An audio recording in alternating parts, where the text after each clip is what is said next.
Good morning and welcome back to another episode of the Chad Smith Podcast. My name is Chad Smith and today is Thursday, December 16th, 2021. And I'm joined, as always, by my loyal co-host all the way from Fresno, California. Please welcome Mr. Sonny Conway. What's up, you all? Good morning. How's it going, man? It's going. It's going. Brazel got me woke up with that intro. Yeah, dude, I don't know if that worked. I don't know if everybody else heard it, but I tried something different, and we'll see what happens. That was Brasselhoff. And I'll leave his... Actually, I should have already got that figured out. Need to put his link in the description right away so people can be like, oh, I like that intro. Hey, there's people in here. Nicole and Eddie. How's it going, guys? Good morning. Yeah, you guys are early. I know Nicole's out and she's driving around taking the kids to school. What you dropped the StreamYard link for? She said that, because this is a listener call-in and chill day. All right, man. We don't have too many people lined up today, so if you have an experience that you'd like to share, or a story, or even if you just want to talk about what's going on in your life, call in and we'll chat it up. Brasselhoff, I'm leaving his link in the description or in the chat right now. Morning, Cassie. Thank you for being here. Morning, Melissa. Thank you for being here. And Eddie, good to see you, man. You're up early. Yes, sir. And I just lost the chat. Oh, there it is. Lost the chat. So before we went live, me and Sonny were talking about this new bill that passed, and I'm not going to try to claim that I know much because since the start of this podcast and the Paranormal Chop Shop, we haven't really gotten into the whole political side of the UFO and UAP situation. And I don't want to claim that I know exactly what I'm talking about. Hey, what's up, Les? Good morning, man. Or I'm sorry, Wes. I said my stepdad's name. What's going on, Wes? How's it going, man? Pinzer. Dude, Pinzer. Up early. You were in the Spaced Out Radio chat last night. I don't think you got any sleep. Wow. I actually came home and slept for like 10 minutes. I'm like, I just need like a real quick reset. Shut every light in the place off, lay down, set my alarm for 15 minutes, and I was out. I was not in a good mood this morning. Oh, no. 30 minutes ago when I woke up. Yeah. I woke up on the couch and said, Alexa, turn on the coffee. And the bitch said, okay. And then 2 minutes later, I ain't smelling coffee. And I was like, Alexa, I said turn on the coffee. And she said, okay. Then I heard her click. I was like, damn, why'd I got to yell at you? I got home from work. I my kids too much, Alexa. Yeah. Dude, I got home from work and all the clocks were flashing and the internet was completely down. Oh, no. So I just started running around. I hooked up my phone. I put my phone way up in the corner of the apartment and plugged it in and turned the hotspot on. And I was getting decent signal on my computer. I was getting like 15 down, 1.8 up. But I was like, man, this is going to suck if I really have to work off my hotspot. And so I kept doing a couple tests on the computer, and then all of a sudden my router came back on. I was coming in at like 300 megs down and 12 up. I'm like, that'll work. We can do a podcast with that. Yep. I'm at probably 14. 14? That's the highest it goes. That's cranked all the way up. Yeah, that's all she's got, Captain. That's it. That's all she's got. Yeah. Yeah, so I was in a little bit of a panic mode when I first got here. Panic mode, then nap time mode, and then now we're live. Thank you, Brasselhoff. If you listen to this later on, thank you for that intro. Hopefully it worked out right. Fap, what's going on, man? Good morning.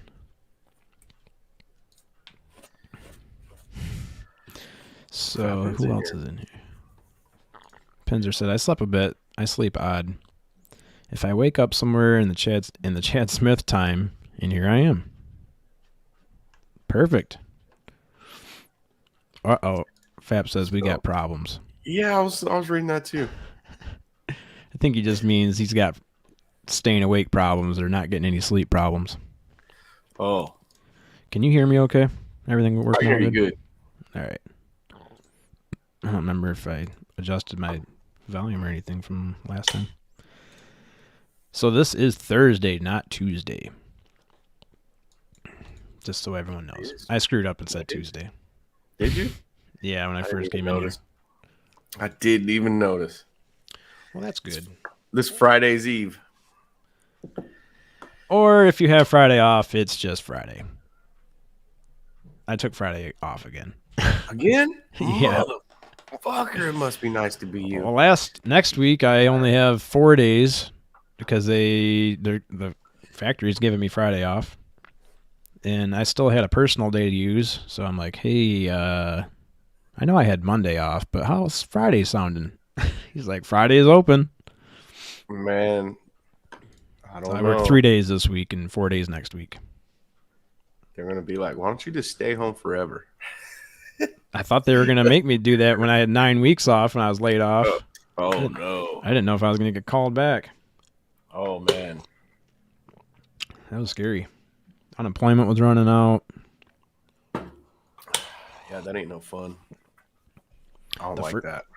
The first time I got laid off, though, at the start of the whole that we're not supposed to say, I don't know. That was the time that I was laid off for 9 weeks, and that's when the government was paying out like an extra $600 or something like that.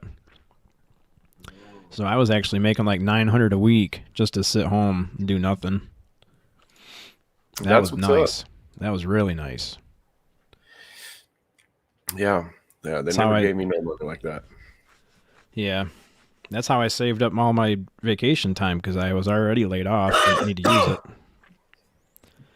Normally, I would never have this kind of time at the end of the year. No way.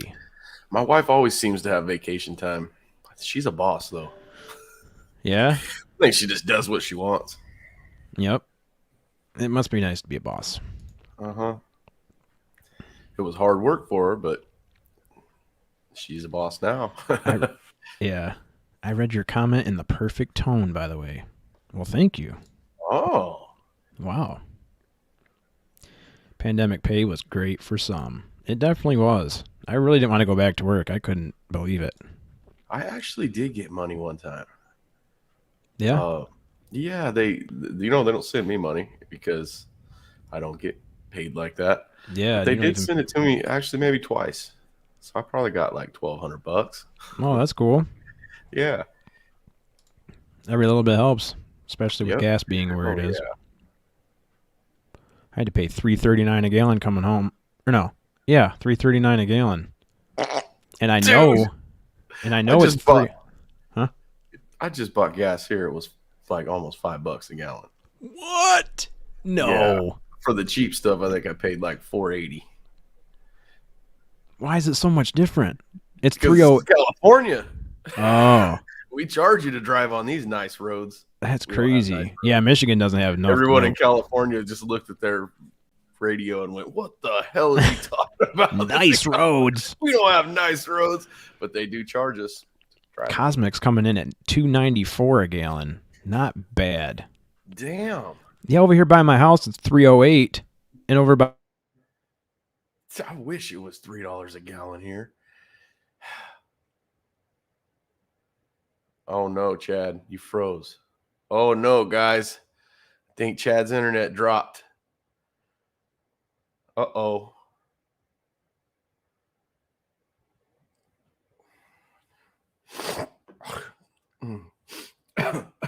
Now I'm choking on my coffee.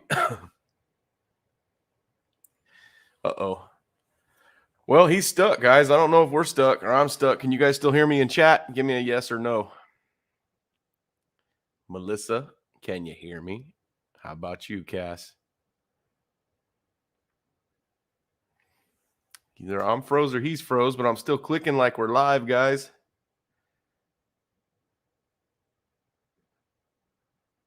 Oh, no. Well, it's the Sunny Show, and I'm back by myself. Here we go.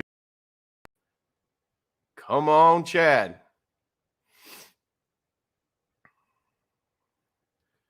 Well, guys, he might have lost his internet for a while, and I don't know much about what he was going to talk about,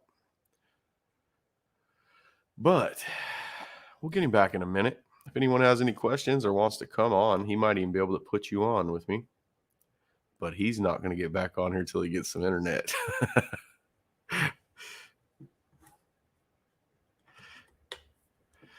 So, guys, I guess we're going to talk about just whatever. Man, he's not coming back. So, what I've been noticing, guys, this is what we're going to talk about while he's gone.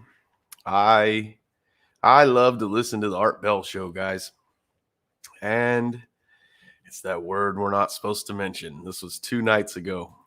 2 nights ago, he had some guy on there, and he said that every 100 years, this was in 2002, guys, this happened in 2002, Art Bell had a man on his show, and this man says that we are going to have to prepare for, got you back, buddy, we're going to have to prepare for a flu epidemic that comes around every 100 years, and we're going to need to be preparing in about the next 20 years, and this was in 2002, he was saying this. And it's so weird, guys. I go back and I listen to these Art Bell classics, and he'll have people on there from 20 years ago that are they're all talking about shit that's going to happen today. You know, it's happening today, and it really is happening today. A lot of the stuff he gets on there from 20 years ago is happening today. So it got me thinking, like, when we see our Melinda Leslie's on here, or our Jim Goodalls, or the people, even Lou Elizondo, the people that are giving us that information now, I'm starting to look at it now like, okay, 20 years ago, I thought some of these people were crazy. And now the shit's happening. So now we better be listening to our Melinda Leslie's. Now it's our Lou Elizondos even. And those guys might be telling us some shit that's going on, really going on, guys. It opened my eyes a couple nights ago hearing that. You talking about the defense bill? No, I was talking about some of the guests that I'm hearing from 20 years ago on my Art Bell Classic shows. They're talking about stuff that 20 years ago that happens today, that they predicted basically was going to happen. And yeah, it happens.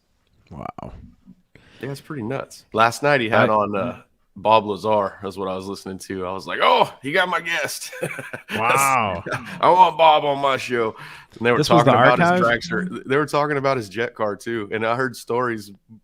Bob said that they took the way he ruined that car, they took it out to a flats to go top speed and got it up to 2 something at full thrust with the jet. It bent that Lamborghini body. It bent it so bad that I guess they didn't use it no more.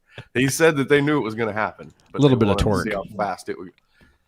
Yeah, and Art Bell's telling Bob Lazar, "Man, you're crazy. Get out there and drive that thing." And he goes, "Oh, it's not dangerous. It's not dangerous as long as you know what you're doing." That's what he told. As long as you know what you're doing, everything's fine. 300 miles an hour, you're going to die. It's dangerous. When your car starts bending, that's scary. Yeah. From torque. Oh my goodness. That's where the power, the vehicle can't even keep up with the strength. Was already moving, but when they went full thrust, it bent that Countach, I think he called it. It's a Lamborghini Countach or something. He had that in. That's funny. Yeah, pretty good stuff. Yeah, it's okay. Quit disappearing like that. So what happened? Well, I don't know how clear I'm coming in right now, but I'm working off my Verizon hotspot. So on my side, you're looking good. I don't know, guys. Does he look okay? I'm not glitching out or anything. The sounds good. No, sounds good. No freezing up. This is my Wi-Fi. This is my Wi-Fi right now. Is my phone. So you're working off that. Your hotspot works better than my internet sometimes. Actually, I think it does. I checked the speed on the hotspot, and it was coming in at like, I think it said 20 megs. Oh yeah, that's better than my internet. like 2 megs upload, I think. Set it up there on top of that, so hopefully I'll get some good signal. Yeah, it was so strange is it didn't kick us off. It just left us live. I looked at the counter and I was like, well, we're still going. I wonder if everyone can see me. And they could. That was weird because I could hear you. You were like, uh-oh, Chad's gone. I think Chad's gone. And I'm like, I'm right here. Can you hear me? And you couldn't hear me. Oh, no, I went blurry. Hopefully that's just my camera. Yeah, I think it's just your camera. Melissa says, I'm about to burn through that hotspot. Yeah, I've never used this. I've never used the hotspot for anything like this before, so who knows how much. I don't even know what kind of data they give me for it, if it's unlimited or not, but we're going to see. It's saving the day for now. Mine's unlimited when I do use it.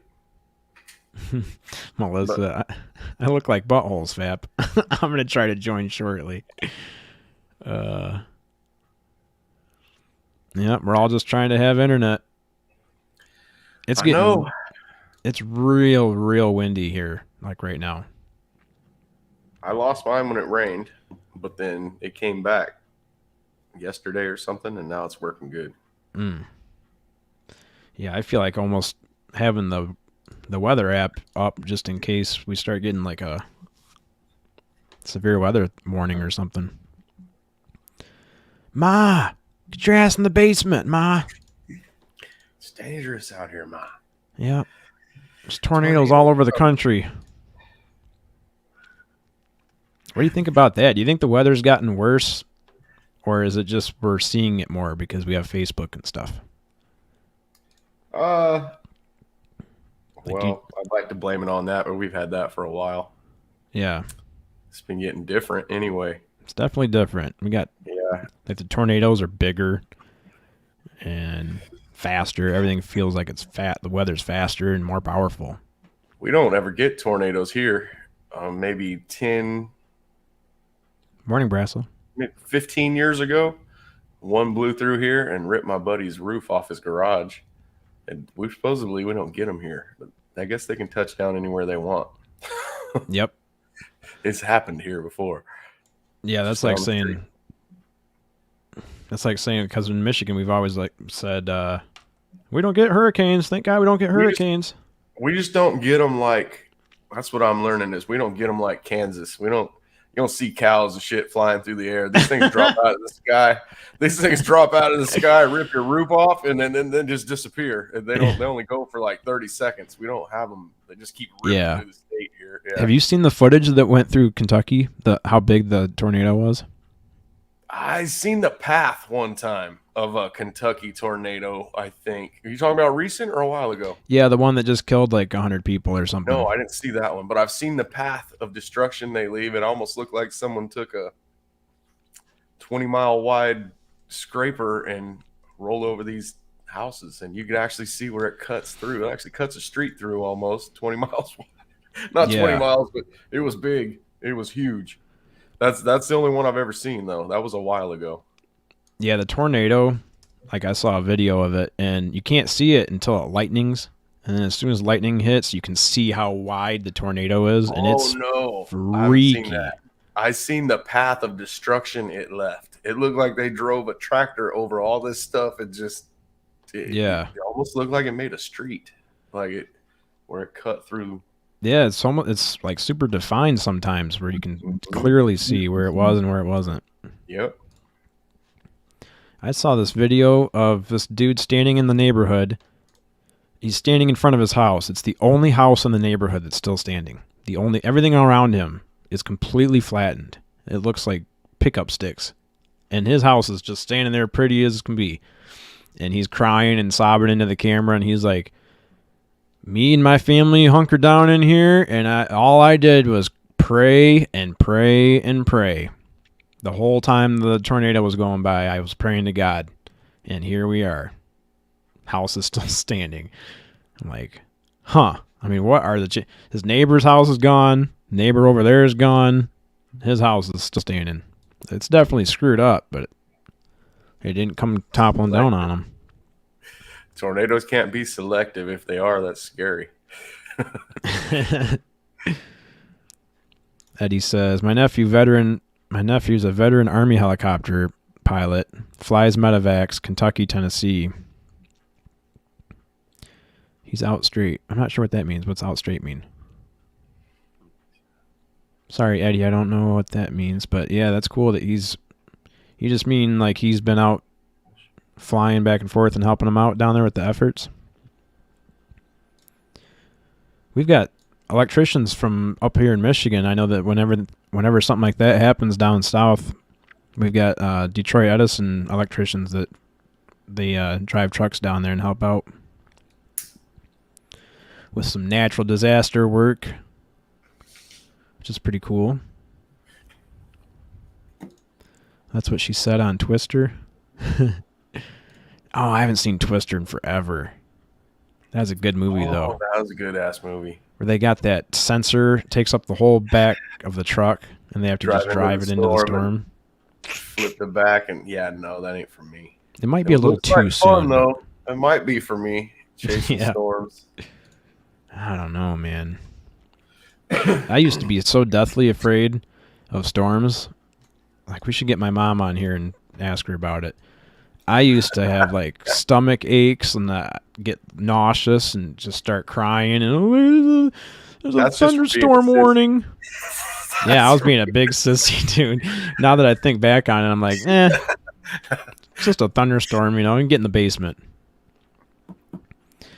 But we lived in a trailer at the time. I've never been as scared of a storm until I was older. We had a lightning storm in my old house, and I went outside to watch it. I watched the lightning hit the ground just like a few miles from me, and I was like, "Oh shit!" I'm going in the house, and I know it had to be a few miles. It looked like it was right there, though. Yeah, that was too close for me. Lightning is no joke. It's going off over the house. I didn't think about it hitting the ground, and yeah, when it hit the ground, I went back in the house. That's big. I'd never seen anything like that before because I'm in California. We don't get too many storms like that. That's how wide the one was in Kentucky that came through. That is crazy. It's like the whole width of a city just rolling through. Yeah, and it rips out everything. Grass and trees, and it just tears it. It looks like a disc goes through there. Yeah. Scary, man. Yeah, from higher angles anyway. You can see the path it leaves. Yeah, so when you're just a little kid living in a single-wide trailer in a trailer park, man, you're like, I'm not protected. Grab Toto and hope for the best. Yep. Tighten down the chains that's holding it down. Yep. Man. Yeah, it was kind of scary. Oh, we got somebody I got to block. Block user. Boom. Oh, I didn't even get to see the comment. It was one of those comments that it was like the VACH.tech. Yep. Whatever that is. That on here, guys. Yeah, that's that's like some new virus that's going around. If I hunt you down, if there's any way I can hunt you down for dropping stuff like that on here, get your ass. Well, that's enough for me not to mess around with it. I'll never type it in the chat. Don't do that to our subscribers. That's right. I suggest you find another channel to mess with. We suggest you keep on moving along. I'm not hating on your trailer. Trust me, I'm from the trailer park. That's where you learn that's how you learn to be a good human. Grow up in a trailer park, and you got some good friends, ride bikes around the trailer park with. When the street lights come on, it's time to be home. Oh, yeah. I am not a hater on trailer parks, let me tell you. Probably end up back in one.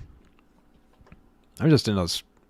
I don't even know how big this apartment is. 900 square feet or something. 2-bedroom, little hole-in-the-wall apartment. So I'm not doing too much better than a trailer. Yeah, my house ain't no bigger than a double-wide trailer. That's what it looks like to me. It's just we call them it's not a prefab home. It's a house, but it's manufactured home. Quick. Yeah. It's just a 3-bedroom. It's new. It's only like 3 years old, something like that. 4 years Comes old. in 2 pieces? No, this is a house that they built, but it just looks like they built a double-wide trailer to me, like a prefab home. Right. I would go into a double-wide right now. And then they didn't do the foundationing good. This house is cracking in half. Oh no. Yeah, I told them when I first moved in, and the guy said, "No, I think we got it right." Now there's a crack that runs all the way down the garage, and it's running into the living room now. It's small; you don't see it unless you look. But it's Gonna have to jack up the bottom of the house or something. oh no, the whole house is ruined. The foundation What? is off. The foundation wasn't packed good, and then they laid cement over it. So the cement floor through my house has cracked so bad that it cracked the tiles on top now. The brand new house, dude, is cracking down the center because they didn't do the foundation right. What are they? What's what? The foundation, remember, you're messing around on top of sand out here. You got to have it packed hard, and they didn't. My daughter's house is the same house right next door. Her foundation is good, mine's not. So this house is messed up. What are they gonna do about that? Is there a warranty or a home warranty or anything? No. Nope. Tear it down and fix the foundation and build it again. Oh boy, we don't have time or money for that. Over here on the Chad Smith podcast, our funds are zero. Yeah. Do it right the first time, guys. Come on. Yeah, do it right the first time. Pack that sand down. That's scary, man. It's very unfortunate. I'm sorry to hear that. Oh, it's not. Don't worry. I didn't buy this house. I'm renting it. Oh, good. All right, we're back on track then. Yes, sir. That's why I wasn't mad about it. I told them when I moved in. They should have known. Melissa says, my kids don't leave my yard. They can't live free like we did. Nope. I didn't let mine go out and play like that either. You have the same rules as I had, Chad, even though you're younger. Was it be home when the street lights came on type stuff? Mm-hmm. Yep, us too. Yeah, right in the middle of the neighborhood was a huge wooded area with like a walking path that went through it. Mm-hmm. So we were always in there building tree forts. What's up, DJ? You don't have to apologize for being late, man. I'm always late to your stream. I'm not. I'm always on time. DJs. He said that you were in there. I was like, Sonny came in there? Every time I see him live. That's awesome. I think he's been trying to go live every day. I like watching him save the world. Yeah, he's a badass, right? Yeah. Way better at that game than I am. I'm horrible at shooting games. I watched him when he first started playing it. He sucked. And now he's pretty good at it. You had to warm up to it a little bit. I had to call my grandson out here. I asked DJ, are you PC or Xbox? He said PC. I called my grandson's 8. I called him out here. He said, game he's playing? He goes, yep, I know what that is. It's Call of Duty, Papa. It's easy. We just put that on here. I go, good. I want to kick his ass. Sonny's going to be buying a gaming computer before long. Or no, your computer would probably run it as fast as that thing is. It will. The only thing you would have to upgrade is your, because it sounds like you have enough RAM and your processor and your hard drives are all good, but you would probably have to upgrade your video card. Oh, maybe. Yep. That's probably all you'd really need to do. Throw a bigger video card in there. I didn't even check to see. I didn't look about on here about that. I don't even know what it is. I'd have to look. Yeah, you'd have to buy like an not external, but you'd have to kind of open up your desktop and throw it goes into a PCI slot. You've probably got one or two of them open. Mm-hmm. Just throw a new one of those in there and I'll have my son-in-law do it. He just built one. He just built a gaming computer like 2 weeks ago. Oh, cool. This thing's huge, dude. It's twice as wide as mine. Is this regular Dell, and that's a big ass computer. Yeah, some of those cases you can buy are huge. Yep. Mm-hmm. Yeah, you can even get like server racks. Some people build computers in a server rack. It's what it looks like in there. He looks like he's got a big ass server rack.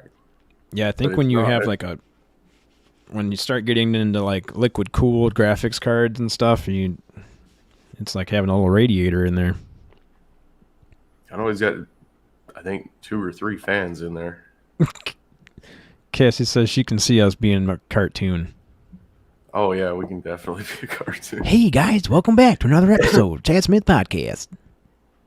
We need to have one of these beanies made for Alien Girl. I was thinking that last night. I went on her show, and I was like, son of a bitch, that'd be a perfect her character. I want to change it up. I want a black hat with the green alien and white lettering. You can do that. I think that'd be cool. Paranormal Chop Shop. I should have went white beanie with black lettering and the green alien, but messed up. I know Ben's real busy and stuff, but have you heard from him about the store? Guy, last night he messaged me. I can't tell you, but yeah. Oh, you can't tell me. I just thought of. I just remembered it was late last night as I was going to bed. And I had a message from Ben. Oh no, we didn't talk about the store. I'll hit him up about that for sure, though. All right. He's so. You can't tell me about what he said? No, I can after we get off here. We'll be right back right here on the Chad Smith podcast. No. He's a funny guy. He makes me laugh. He's a funny guy.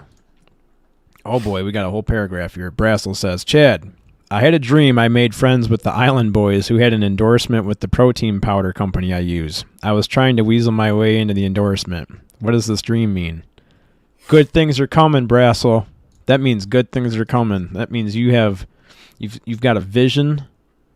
Here, let's read from the Halloween oracles. No, I'm kidding. Let's do a reading from the Halloween oracle cards and see what the universe has to say for you. No, but really, I don't know. That kind of seems like success is on the horizon, maybe, because you're already thinking it. You're already manifesting it into your own reality. Maybe you're not actually going to have an endorsement deal with the protein powder company, but good things are coming. Maybe Dave's going to make you the official music of Spaced Out Radio. Who knows? I don't know. It'd be hard to take the spot of... as long as you're not doing nothing with them Island Boys. Island Boys. I hate those guys. I haven't even watched that original video that made them famous. I've seen it, and I thought it was a joke. Then I actually got mad because some people weren't making fun of them. Told them they were good. I was like, you have to make fun of this. That. You see all the tattoos you made these fucking kids get, people? You know how stupid they're going to look working at McDonald's in like a year? Because they cannot sing. They cannot rap. No. Nope. It's horrible, man. The people are filling those poor They're not good at doing hair. Oh, no. Those poor kids. Brassel, I don't know if you wouldn't want to be the third Island Boy, dude. You don't want to be involved with them. Hell no, he doesn't. Got to throw out your hair, Brassel. Yep. Cosmic says, stay away from the Island Boys. They're trouble. That's a joke. That's a straight up joke. Pinzer says, thankfully, I don't know what you're talking about. Yeah, don't feel bad. And Brazzle is not a joke. That man can play. He gets down, dude. Yeah, for anybody that missed it, go back and watch the intro to this podcast. I played Brassel, a little bit of Brassel music. Brassel said that he's working on an intro and an outro song. He's working on some music. I think we might need that for Paranormal Chop Shop, too. Yeah. It actually fits better over at the Chop Shop. Me and Lee were hanging out last night in Alien Girls chat by ourselves after everyone jumped out of there. Mm-hmm. Lee G, the guy that writes the music for her show. This was Alien Girls? Uh-huh. She's in here. I'm driving to work. She says, I'm driving and going to work, but I'm listening. Hi to everyone. Good morning, Alien Girl. Good to see you. Thanks for hanging out on you. It was good times hanging out with you, Alien Girl. Thank you. That was fun last night. Was I in there? I don't think I was in there. Oh, no. I'm talking about after the show. Oh, okay. Yeah, I got real busy at work. I wouldn't have if I didn't neglect all my work the whole time that Spaced Out Radio was on, but I kind of let everything back up. Then Brassel says he's got us for Paranormal Chop Shop. Oh, man. Boy. Yeah. He can let it all rock out over there at the Chop Shop. Dun, dun, doodle, dun, dun, dun. Kara. DJ, don't be giving my cover away. I work sometimes.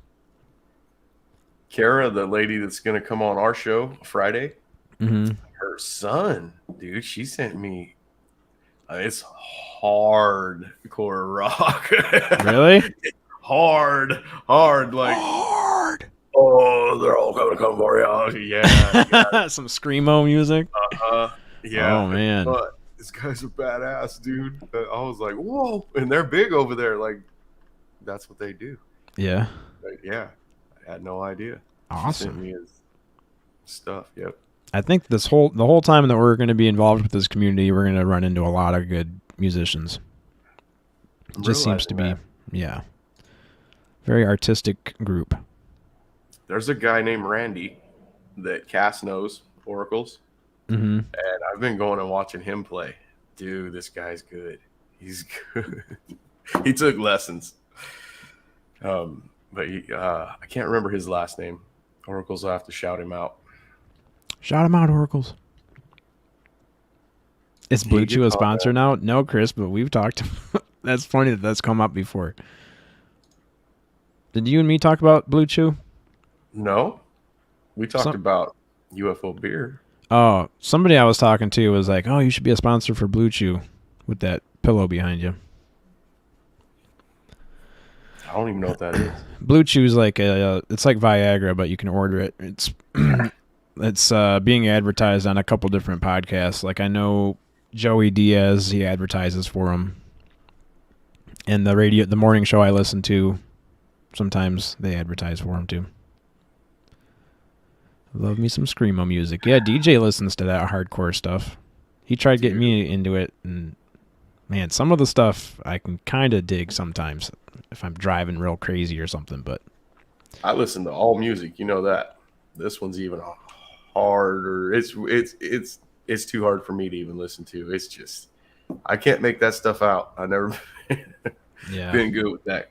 I gotta really be in the right mood for it. And then he's from Ireland, so he's screaming at you in that Ireland accent.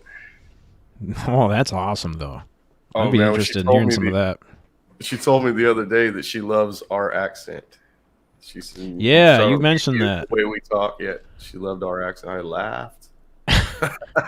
It's like she sounds so awesome and thinks we have an accent. I know. That'd be interesting to just, for one day, just hear it from her ears. What we sound. Excuse me. What we sound like. Brassel, what are my talents and passions? What'd he say? He wants to know what our talents and passion is. Randy Tritt. That's who I was talking about. Melissa dropped his link. Oh, Randy Tritt. Okay, cool. He's good. Thanks, Melissa. See, that's the thing is I don't really have too many. I'm not artistic. I can't draw anything. Tried my whole life. Not very good at that. Music, I can read music, and if I pick up an instrument and I can figure out a few notes on it, I can sort of form a song. Like I picked up the saxophone for the first time. Actually, I think it was a clarinet. I went to a thing at the school where you go into the gymnasium, and all the way around the gym they had different instruments, and you would just go to each spot and figure out which one resonated with you the most. And I think the first thing I sat down at was the trumpet. Not good at that. I'll leave that for spooky. Then I went to a clarinet because they're like, let's try woodwind and see how you do with that. So I picked up a clarinet and I could right away play like Hot Cross Buns, Mary Had a Little Lamb, Twinkle Little Star. And they're like, yep, this is where you're at. So then I went over to the saxophone and I could play the saxophone without even being taught. So I stuck with woodwinds, played saxophone through high school, middle school and high school. And let's see, I did marching band. I was first chair and section leader in marching band. But that's it. I'm not really good at anything else. Sports, never was good at sports. Yeah. I like doing this kind of stuff. I'm good with computers and video editing and stuff like that. Always had rhythm. I can't read music. I taught myself. Yeah. Yeah, I've actually went back and looked at music sheets after knowing a song and then stumbling across it. Mm-hmm. And I go back and try to learn the music myself. I can recognize some of the chords in the music, but when they move them around and place them, I can't figure that out. Yeah. In other words, I don't know what to play it in or what the rhythm is by reading the music sheet. I only know what the chord is. I don't know. Right. I could teach you notes. I could teach you like what a whole note, half note, quarter note, because all that's just math. I mean, you just have to know which note means hold it for the whole bar, or it's just a half note where it only takes up half the bar. So I could probably teach you that in about a half hour, and then you could probably read drum music, no problem. Doesn't take much. My mom says Chad was awesome on the saxophone. See, that's all the proof I needed right there. Your mom's got to say that. Moms don't lie, though. Moms don't lie. Come on now.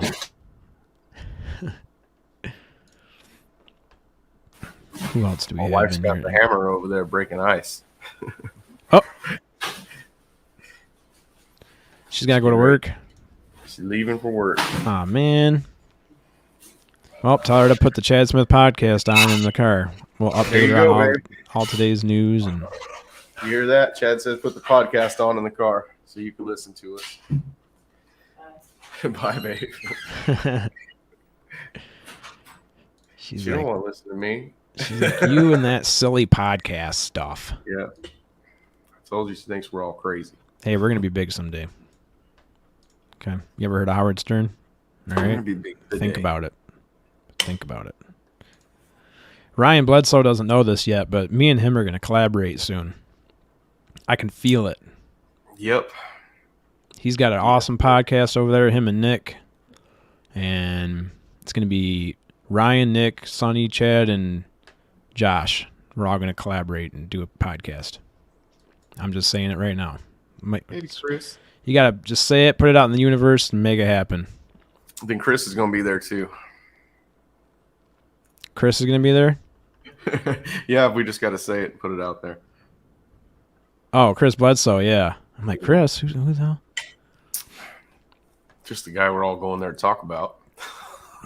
Oh, yep. Josh already has Chris lined up, I think. He does, and we're supposed to that's- be there. We'll be there. Oh man, we're gonna be there. Oh, yeah, that's going to be insane. The Chris Bledsoe roundtable with Lee Josh was Casey. telling me last night about the stuff he's seen, and he was telling me it was just these things that look like orbs. They just popped into the sky, and he's telling me about a person he's telling this to. They were letting off the bag lanterns. Oh, Then an orb appeared through the tree. really? He said it had to have just came straight in, and I didn't say it. I just let him tell the story. You know, even though we weren't on the air, I wanted to hear it. Yeah. And he said he's seen it just went straight up over the tree, then it started moving, and it wasn't one of the bag lights that someone had lit off. It was not that. He said you could see stuff like coming out of the ball, like fire or whatever. And yeah, he was telling me that story, and I actually brought up Chris and told him, "Have you heard of this man? Have you?" He's talking about the same thing. He's talking about an orb. It's almost identical. If you didn't know Chris and you didn't know Lee, and they both explained to you what they seen with no video, they're explaining the same exact thing. And he's across the pond. That's in England. Oh, wow. And I told him, I think I want to get you on the show. And he was like, you don't want me on there. All I do is music. I said, yeah, but it's good music. And now you're an experiencer Yes, sir. with a cool accent. Yes, sir. Melissa says Josh is going to surpass Art Bell. If that's the case, we need to be more friends with Josh. Get to know Josh a little bit more, maybe. Yeah. Thank you, Oracles, for posting that in the chat. Anybody that wants to come out and hang out with us, just click the link and type your name in there, and you don't even have to be on camera if you don't want to, but you are welcome to hang out with us this morning. Cosmic's got 1,000,000 stories. Oh, you're home. Oh, we want some stories. If you're feeling up for it. Oh, that didn't take long. Manifest your own destiny. Right. How's it going, Sarah? It's going. Good morning, Sarah.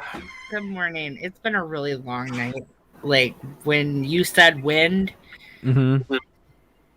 there's trees down everywhere.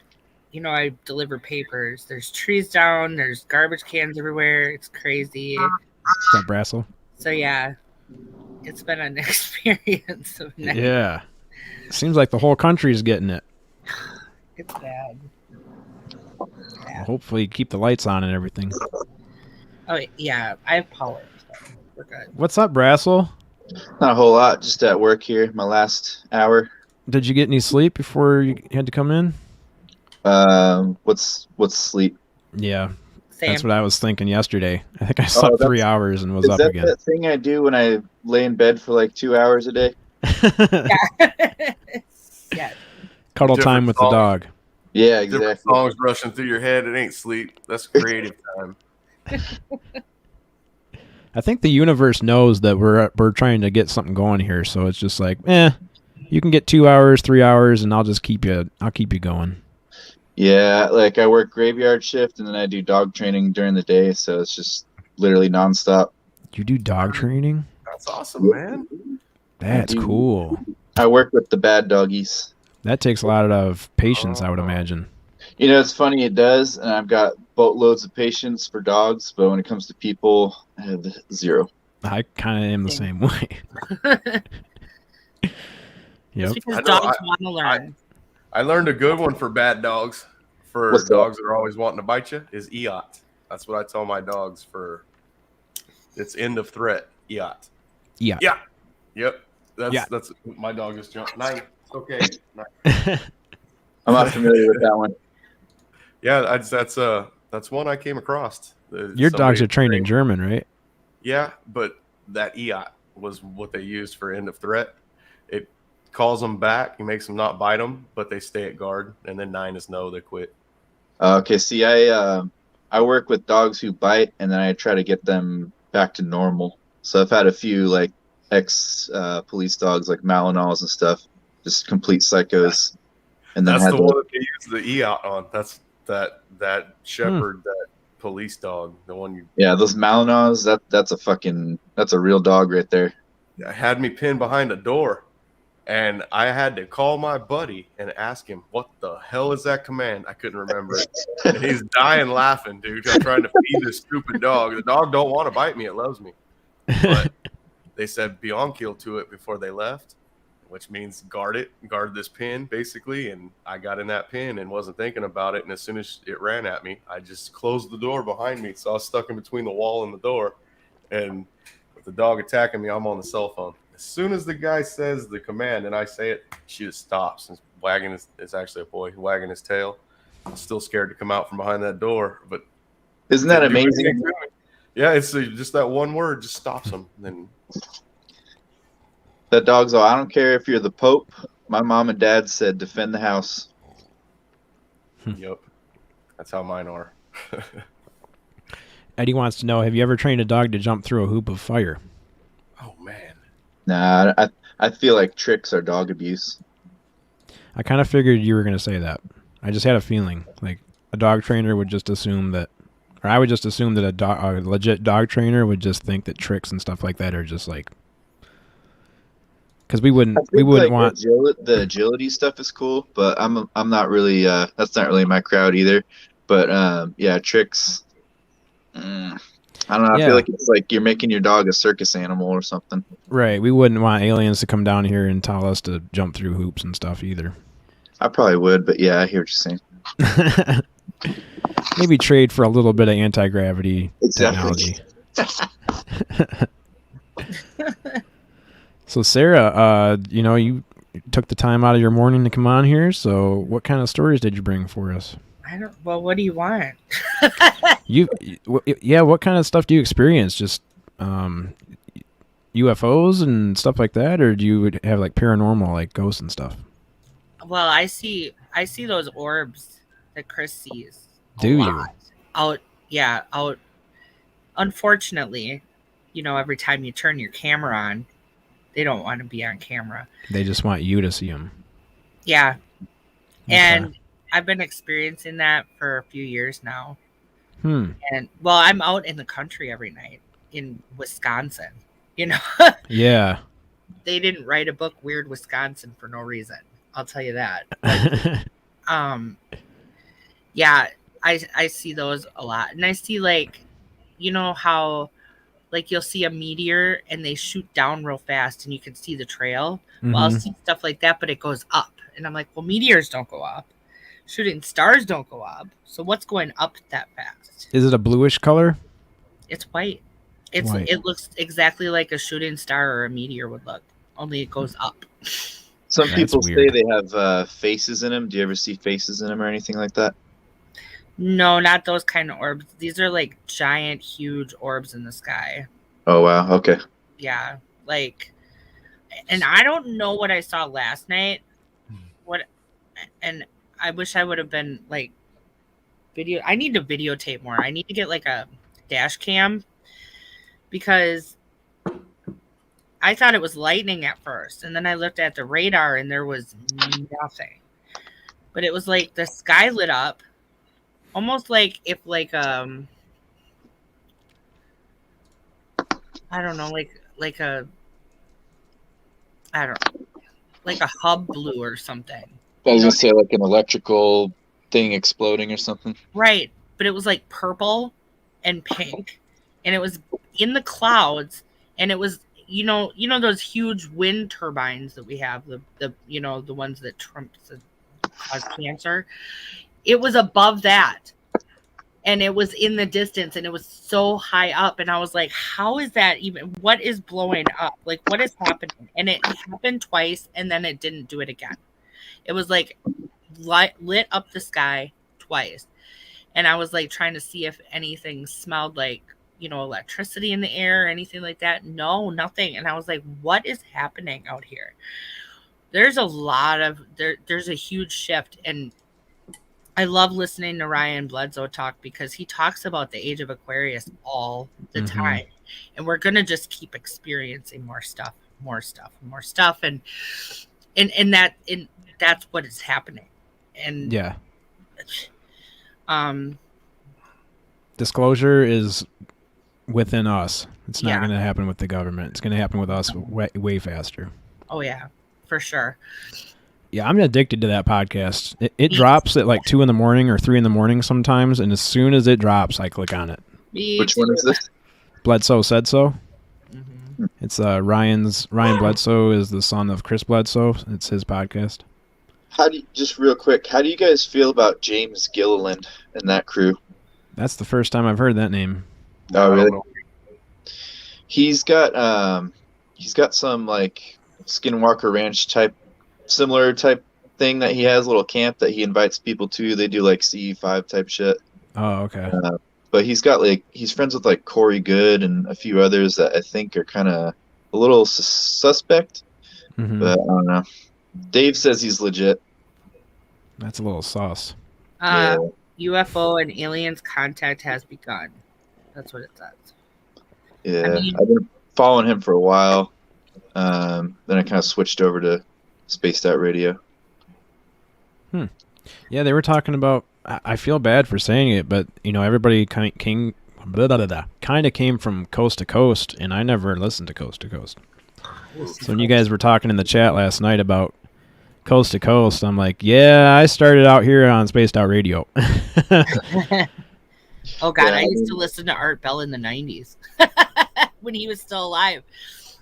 Yeah, For me, I was just trying to find like any type of information from abductees, like their own accounts, and then basically I was looking up podcasts. I found UFO Garage first, and then through them I found Spaced Out Radio, and just kind of vibe with Dave more than the other guys. So yeah, me too. I don't even remember the first day that I saw Spaced Out Radio. I don't even know what I was doing or why I found it. I can't remember. I found it the day that Dave went into UFO Garage and said, "Hi, I'm Dave Scott." Oh, so you were at UFO Garage first also? Yeah. When he came in there and did the I am Chad Smith thing, Mm-hmm. that's when I went over. Oh, that's cool. So maybe a few weeks after that, I'd say I went over to his show and started listening to it right around then. Huh.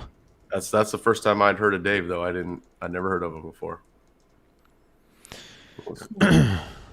UFO Garage was definitely after Spaced Out Radio for me. I think they were... Man, my memory is just so bad. I just can't remember. I must have been searching for UFO stuff because of the Nimitz footage that came out. From... Who dropped that? I can't remember. Well, anyway, the Nimitz video, the UFO with Tic Tac video that came out. Gary Voorhees. Yeah. Yeah, I remember all I thought them. you had put on the show. UFO Garage interviewed him. Gary? They even get Elizondo on there, huh? Yeah. How are they working that? I think UFO Garage got him, didn't they? That's what I'm saying, yeah. I don't remember that. Well, now I Yeah, gotta make sure. I'm I pretty don't sure. think so. How did I miss that one? Was I sleeping? I think the general consensus is people who have experiences want to tell their stories, no matter what platform.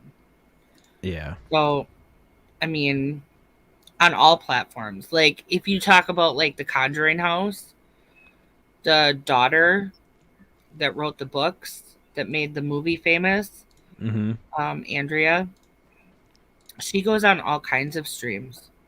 It doesn't matter how big they are or small. I would love to have her on here. I would too. Or actually, that she'd be better for the Paranormal Chop Shop, but she was amazing. She is incredible. And she has contact with extraterrestrials too. Yep, there you go. Yeah. There you go, Sonny. There's your Know proof. that one. Dude, I think he's been on there like 2 or 3 times, to be honest. I don't even remember. Now I'll have to listen to that one later on today. But so yeah, you said that she's had experience with UFOs and orbs and stuff too. Yeah. Okay, we got to get a hold of her. I read the books before the movies were famous. Well, only 2 of the books were out before the movies, and then she wrote the 3rd one. And they had experiences with that there too. All of that. Huge orbs. All the time.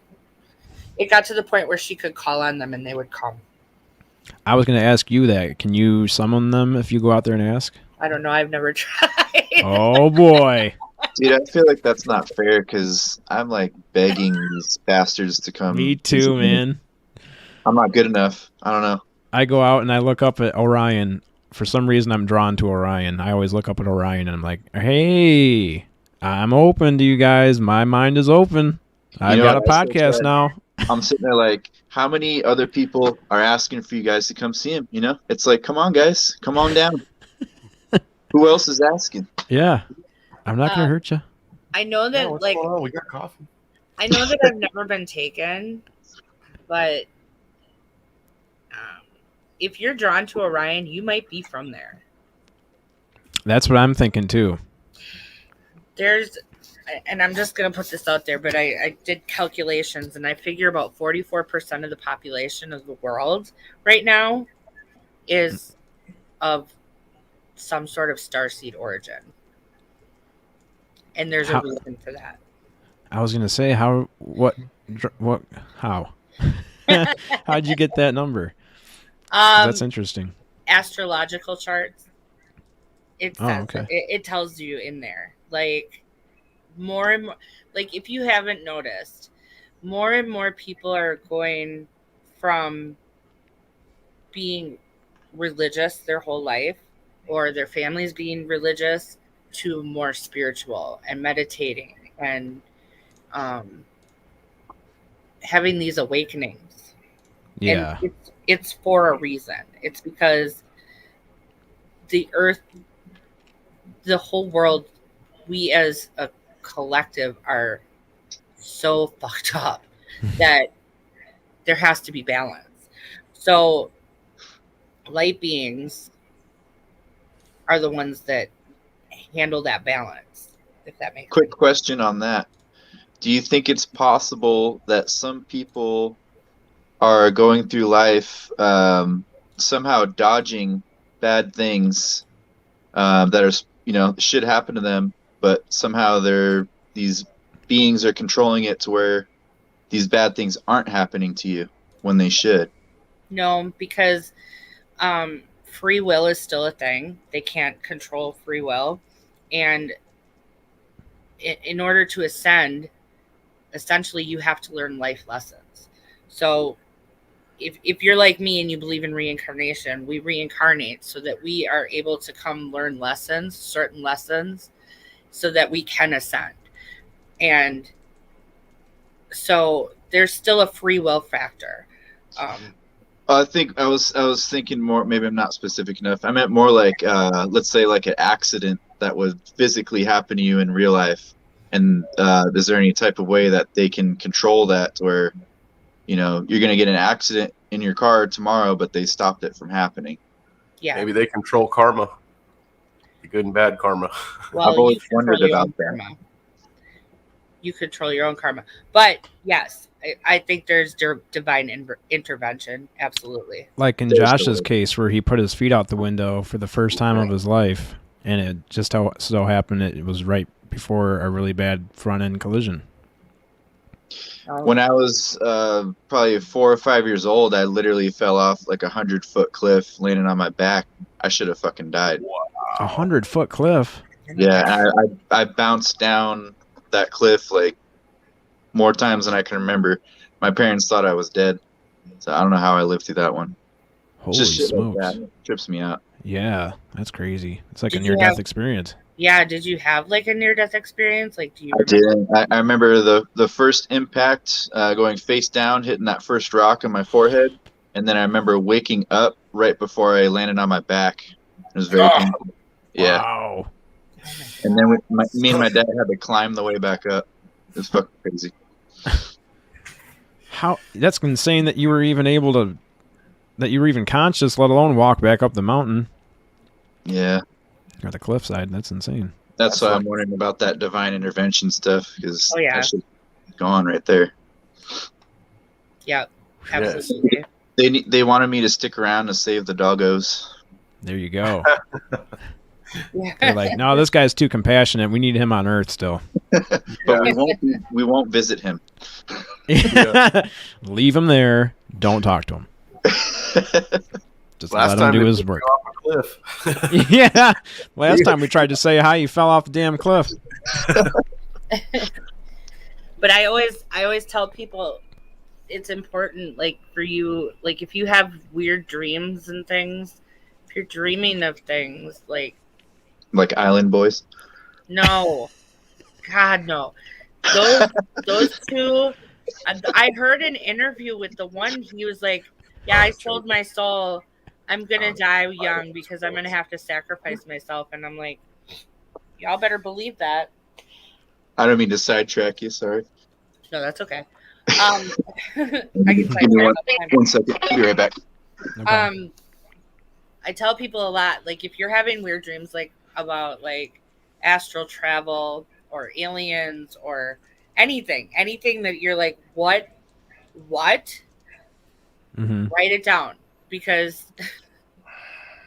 9 times out of 10 you're probably astrally traveling. But I keep having these reoccurring dreams, and I've been having them for like 3 years, where I'm taken aboard a ship, but I'm not being taken. I'm like going with them willingly. And it's so crazy, because I listened to Chris's story and how they brought him on the orb, and it was like see-through on the inside. Well, it was kind of like that. So the floor was see-through, but it was like a screen. So every time they're showing me this screen, I'm looking down at the floor, I'm looking at the screen, and I'm seeing the grays and what they're doing with hybridization every single time. But they're always doing different tests. So I always write these down. I have like 4 journals full of this dream, because Whoa. yeah, it's crazy. But I'm not being taken. It's like they're showing me, because like I'm like, it's almost like I'm on a council of, what are we going to do with this? How are we going to handle this? How are we going to stop this kind of thing? Because it happens. There's people, like, did you ever see that show, I Didn't Know I Was Pregnant? It's No. like that. I was just going to ask you, Sarah, have you ever had any missing pregnancies or know anybody with the missing fetus syndrome? I have known people that they thought they were pregnant, and then all of a sudden they just weren't. That goes the same way. Either you didn't know you were pregnant, and then all of a sudden you're pregnant, or you thought you were pregnant and then all of a sudden it's not there. Missing To me, fetus that's syndrome. got to be like one of the biggest smoking guns, because if you can get one of those people to come forward with some physical proof, and the doctor too, how are you going to argue that? If you watch, there's a, what is it called? Oh, there's a documentary where this girl has had this happen dozens of times to her, and there is physical proof that she's pregnant and then she's just not. And you can't have anyone like that goof on guy come and say that's fake or it's a hallucination. It's like physical evidence right there. Her physicians have said, like, it's what do they call it, like a phantom pregnancy, but she had proof. She had the pregnancy test, she had ultrasounds, all of this, and she had regression done, and come to find out, she remembered them taking her babies. And then I think she was one of them, I think, that actually saw her children when they took her. Like, they let her see her children. Right. It's crazy. And it happens to people. I hear this a lot. Art Bell had people on. There was this one guy, and it's so crazy because, like, now I can't find him anywhere. But they did an interview with him where he's been being taken for his entire life. He wrote a book about seeing the children that he created, and they were hybrids, and they were there, and whatever. And he knew people, like, there were people there that were going through the same thing, and he formed bonds with these people here in real life because it was happening to them. They shared children. They shared their children. Their hybrid children shared DNA with them and all kinds of crazy stuff. That was on an Art Bell episode. What I find interesting about that too is what exactly matters about us as humans that they want to grab our fetus. Like, is it something? Do they want something physical, or is it something spiritual? Like, DNA. do I not have a good enough BMI to get my baby taken, but this person does? Or if I'm not like ascended enough, like what's the metrics? You know what? Well, it goes back to the government because there were treaties. There were signed treaties, like with Dwight Eisenhower. Everybody knows about that. Mm-hmm. He traded people for technology, including time travel. So, I just watched this show with his great granddaughter on it, and the guy was interviewing her, and he's like, "So do you think this happened?" She's like, "I don't think it happened. I know it happened. This is real." They signed treaties. So this is why a lot of families, like the Bledsoes, for instance, they've all experienced it because it's in their bloodline, essentially. I'm jealous. It's generational. You're jealous. It's generational. And they tend to take people from the same families. You hear, somebody talk about it, and then their mom is like, "Yeah, that happened to me too," or their grandmother, or whatever. They want our DNA. Don't you think they would go take like Arnold Schwarzenegger's DNA though? Like, why are they taking Joe Schmo and Jane Doe? That's the part I don't understand. Wouldn't you want like the peak human DNA? I don't know that they would consider that the peak human DNA though. You're right. I don't know, and maybe someday we'll find out. But yeah, they traded us. Essentially, our government gave them permission to take us, to take our DNA, to do these things to us, in exchange for technology. Right. I would just, if I ever had the opportunity to speak to one of these beings, I would want to pick their brain as to like which people they're choosing and why, or if it's just just grab what you can get. Yeah. Me too. Because they come from all walks of life.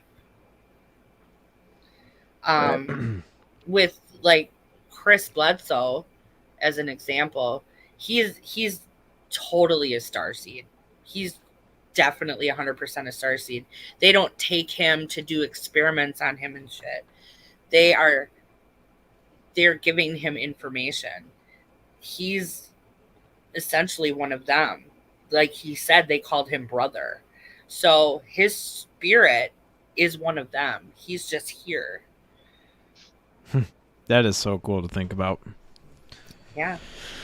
Yeah, they're trusting him with spreading the word and getting the word out. Mm-hmm. And when I tell you that he saw Michael, that was when he saw him in his pond, that he was talking about Archangel Michael. It's all multi-dimensional and multi-universal, and it's crazy. And I mean, I could sit here and talk about this all day, but I don't think we have all day. Oh no, we just have a couple more hours is all. Right. But I know people used to talk about things like this and they're like, oh, you're just crazy. But people are like really like starting to experience these things. So it's good to talk about it. It's good to be open about it, because the more people feel comfortable about talking about their experiences, the more collective we'll have in the universe. I mean, otherwise we're just talking about sports and TV and all that bullshit. What they want us to talk about. Exactly. Yeah. That's why when people start talking to me about stuff I don't care about, I go full on flat earth. Just straight up flat earth. All Big Willie on him. Just do a Big Willie on him. Like, if we talk about boring sports shit, we're going to go flat earth. I'm not having it. Right. That'll shut the conversation up with most of the people. Yep, they'll leave. You believe that the earth is flat? Paradox said, we're all spiritual beings having a human experience. Yeah, so that kind of sparked another question in my head. You said that Chris is basically one of them. You know, what does that make someone else that's not one of them? Like, where's somebody from that's not one of them, in your opinion? What do you mean? Where are they from? Like, so like me, I've never had that connection with them as far as I know, and I don't experience anything. Like I've never seen orbs or anything like that, or even ghosts. Or I'm just here doing a podcast. I don't know why I'm in this community. I guess it's just to be a podcast person, but I'm not an experiencer as of right now. So what's the difference between me and Chris? Where did I come from versus where did Chris come from? Does that make sense? That's a good question. I mean, so there are human spirits, right? Mm-hmm. Which is hard to explain because there are different universes, different types of beings, right? So there could be Pleiadians, there could be Arcturians, there could be all different kinds. Even the reptilians, okay? Yeah. These beings are higher beings. So they have reached or are reaching different dimensions. So if you think about it, like Pleiadians are on the 6th dimension, Arcturians are on the 9th dimension, Archangels are on the 12th dimension, right? So they're all working together as a collective to help humanity, to help teach universal love, essentially, because love for ourselves, love for each other, love for the planet, love for the universe, love, just love. Mm-hmm. And when we learn that, this is something that we can help to heal, because there's a lot of conflict right now, which needs to happen, right? So Yeah, there needs to be a struggle before just so we can come out of it. we're you know. but we're all spirit beings, right? We just learn differently. Some are in a Okay. different level, if that makes any sense. Yeah, it kind of makes sense because there's old souls and new souls. So Mhm. maybe people like Chris are just old souls. They've just lived a lot of lives, Right. and they're the most experienced ones here. I mean, that's what I got from that. And they're here to, like, so he's probably here to experience these things, to tell his story, to open that up, to help people, because I'll guarantee you a lot more people have had experiences that they don't even know about. Yeah, I've been told that a few times. They're like, "Huh, you're pretty open-minded for not being an experiencer." I'm like, well, I don't know. Not to my knowledge, as far as I know. You've never had nothing, not a ghost, not a UFO, nothing weird? I was getting in the shower. I had closed the door to the bathroom. There's nobody else here. And it sounded like somebody went on the bathroom door. Well, maybe it was only 2 knocks. It was either 2 or 3 knocks. It was just like on the bathroom door. And even now, now I'm starting to think that maybe that was somebody from the upstairs apartment knocking on their door upstairs, and I just heard it from down here. But it sounded like there was somebody on the other side of the door. That's the only thing I can really think that I've had. I mean, I'd have to ask my mom. Maybe she remembers something from my childhood that I saw, but to my knowledge, that's all I've had. And I don't even know if that was really an experience. It could have been the neighbor upstairs. Well, and you might experience things that you don't know. Yeah. You know what I mean? Like dream states. True. Do you ever, Sarah, I guess this is just a thought. Some dreams you remember literally forever, and then most of your dreams you don't remember once you move out of bed. Do you have any thoughts on that?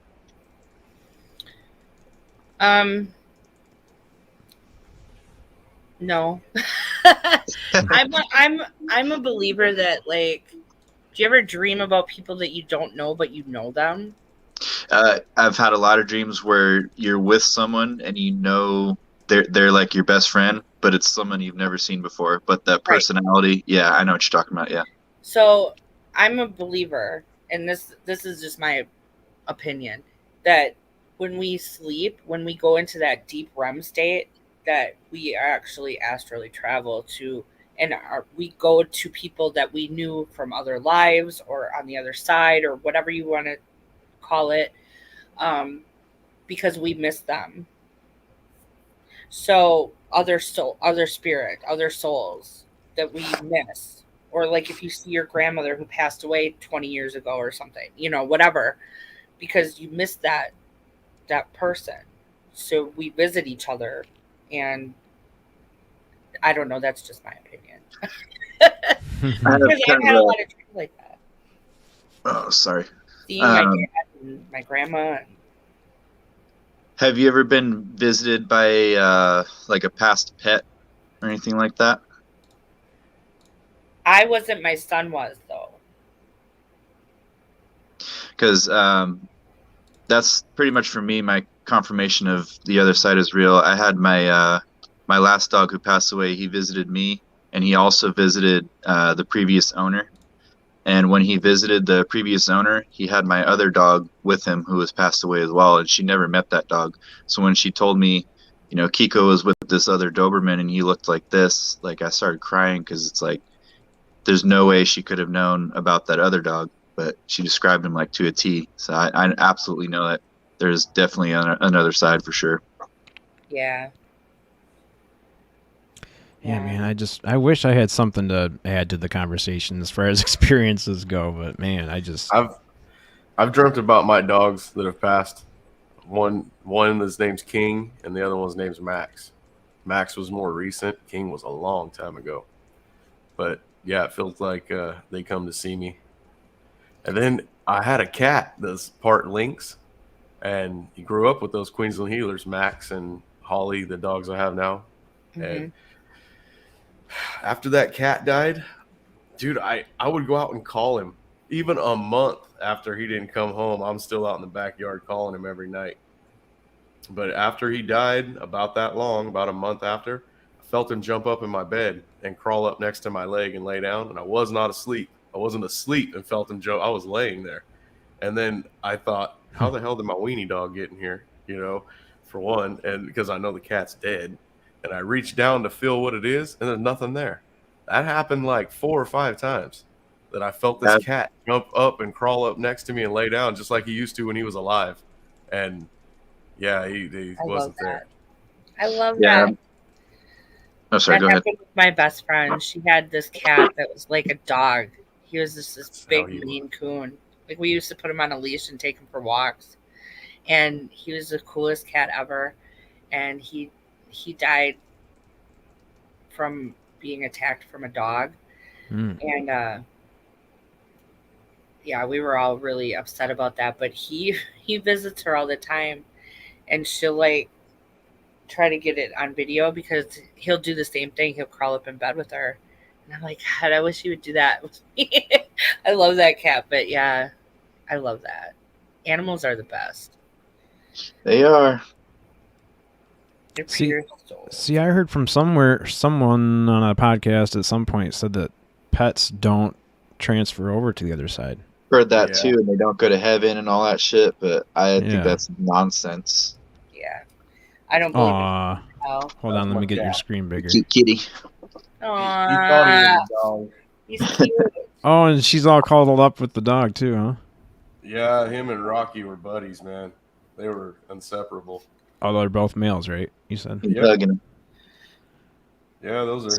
He's like, don't be messing with my buddy. He died from attacking coyotes. He attacks. He was like a dog because he's really big. I don't know if you can tell that from the picture. Yeah, he's real big. His head's bigger than that little weenie dog's head. Yeah, Fap says, I still toss a tennis ball every time, hoping my dead dog brings it back to me one day. Oh, that's rough, man. Cry, Fat. My Queensland used to talk. My Queensland used to tell me he loves me. Like if I said I love you to him, he would say he loves me back. I got my boy's ashes right here. Oh, right on. Oh, wow, that's pretty cool. That's a good idea, man. My mom's got my beagle's ashes. The other dogs that I don't have now, it sucks. Well, Chad, if you want to experience things, meditation is a good place to start. Oh, man. You know how many times Spooky's been trying to get me to meditate? I told him, I'm like, this is the weekend. I've got nothing going on this weekend. It's going to happen.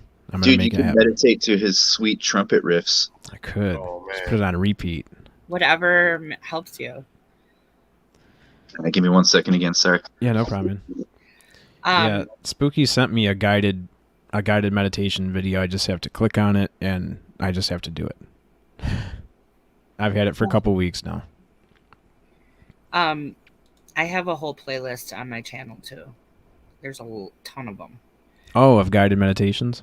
Guided meditations for sleep, for communicating with your guides, for all kinds of stuff. How about for beginners? Yep. They're all, yeah. Yeah, because I don't even know how to do it, and Spooky kind of laughed. He's like, it's not something that you have to go to school for. To get your brain to not think and not hear any thoughts, just silence, it's very hard. It is hard for some people, but yeah, you know, I always tell people if you're having a hard time shutting everything off and just getting into that meditative state, use guided meditation. There's nothing wrong with using guided meditation. One thing that helped me recently that it finally clicked, because people use different terminology and language for it.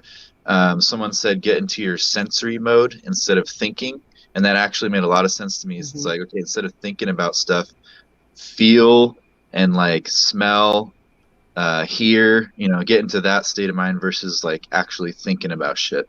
That's pretty difficult too, but that really clicked with me when someone explained that. I like theta waves too, but for a beginner, Diesel Girl, it might freak them out. That's a whole other level. Oh yeah, binaural beats. The theta wave. Theta wave. Yeah. Is it more of? Can you explain that a little bit? Actually, it's for more advanced. I wouldn't say more advanced. I would say people who have had experiences, who know things, because it could freak you out. Oh, okay. It goes deep. It goes deep. Ryan explains it really well on one of his podcasts. I don't remember which one. The one where they talk about frequencies? Was it the one where they were talking about? I don't know. They get off topic a lot. They sure do. I love it. I do too, but I don't remember which one it was. It might have been like even the first one he did, the first or the second one. Oh, okay. But he was talking about the theta waves and the different levels that it'll take you to, how deep you can get into meditation. She says takes you deep fast. Yeah. Josh, man, I really wish your internet was better because you add so much to the conversation, man. How's your internet doing over there? Frozen. He's stuck in the matrix. He's stuck, man. We were talking. Still lagging. Yeah, we were talking. Sorry. No, We too were good. t- I got pulled. I got one coming over. Oh man, it's real bad. Like a 20-second delay and it's frozen. That sucks. Me and Josh were talking about this, how it might be part of the whole plan. Somebody's trying to shut him up, and his internet's been terrible lately. It's Obama. Thanks a lot, Obama. He's still up to no good behind the scenes. Eddie sees you at least, Josh. Eddie says good morning. That's it. We got to get him in the hotspot. Take it out of the Chop Shop fund. Did you see the video he posted? On his Facebook page or on his YouTube? On YouTube. Yeah, I think I actually have the same video. Is it with the orbs? Yeah. Chris's orbs. Yeah, I've got the same video on my. He uploaded it to my podcast channel too. That's so a while cool. back. Let's see. Oh, yep. Josh Casey's orb sightings at the Bledsoes. Yeah, do I have a link? Oh, Melissa's probably already put a link for Josh's channel a couple times. I think I saw that. Yeah, thanks for dropping all the links, Melissa. Yeah, Melissa's tearing it up. She even dropped our Linktree link for Paranormal Chop Shop and us, Chad. Awesome. Yes, it is. Yeah, if anybody would like to support the show, either one of our shows. I don't know how it works yet. I better check and see. Yeah, we're not sure where the money goes, but I know it goes in here. I just don't know how. Yeah, Paradox. It does that with some people, the remote viewing, and then people freak out because they're like, "What am I seeing? Where am I? What is happening?" Yeah. Oh, really? Like if you go with the theta wave one, Yeah. it'll make you start hallucinating, or not hallucinating, but No, you like. So remote viewing is like you can go into a different place or time. Like I know people who have done like remote viewing on like murders to see what happened, or whatever, to try to get insight on that.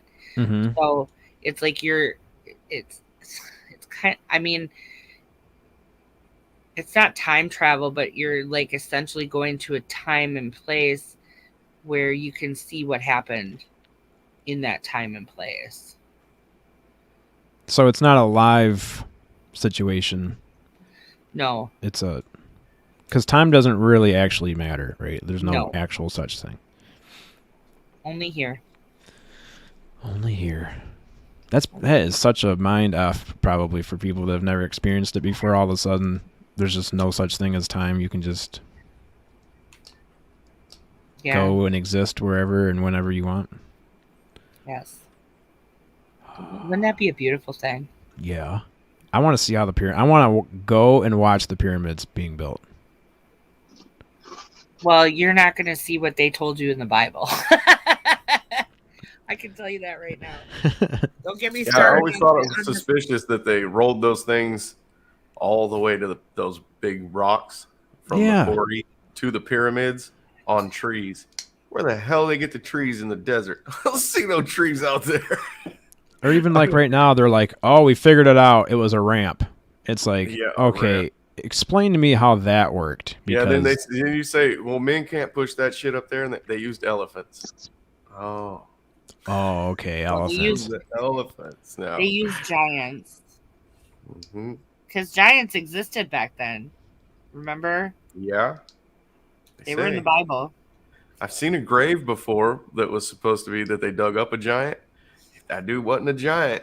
And then it had two. It was kind of weird. At his feet on each side, he had two girls buried next to him, and they were almost in like a fetal position. And I think they said like those were his servants or something, like his wives maybe. But they were just regular size, people. But in that grave next to him, they barely came up to his knees. Their whole bodies, with them laying like that, they were barely up to his knees. Oh, so they were normal size. Yeah, and he was big. Whatever those bones were, it was a completely exposed skeleton that they excavated with their little brushes and stuff, so you could see everything. Mhm. What So country was big, this, man. Sonny?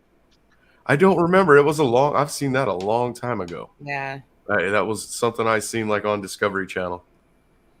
right. I'm trying to think of what show that was on. I've seen it too, and I can't remember. I'll look it up.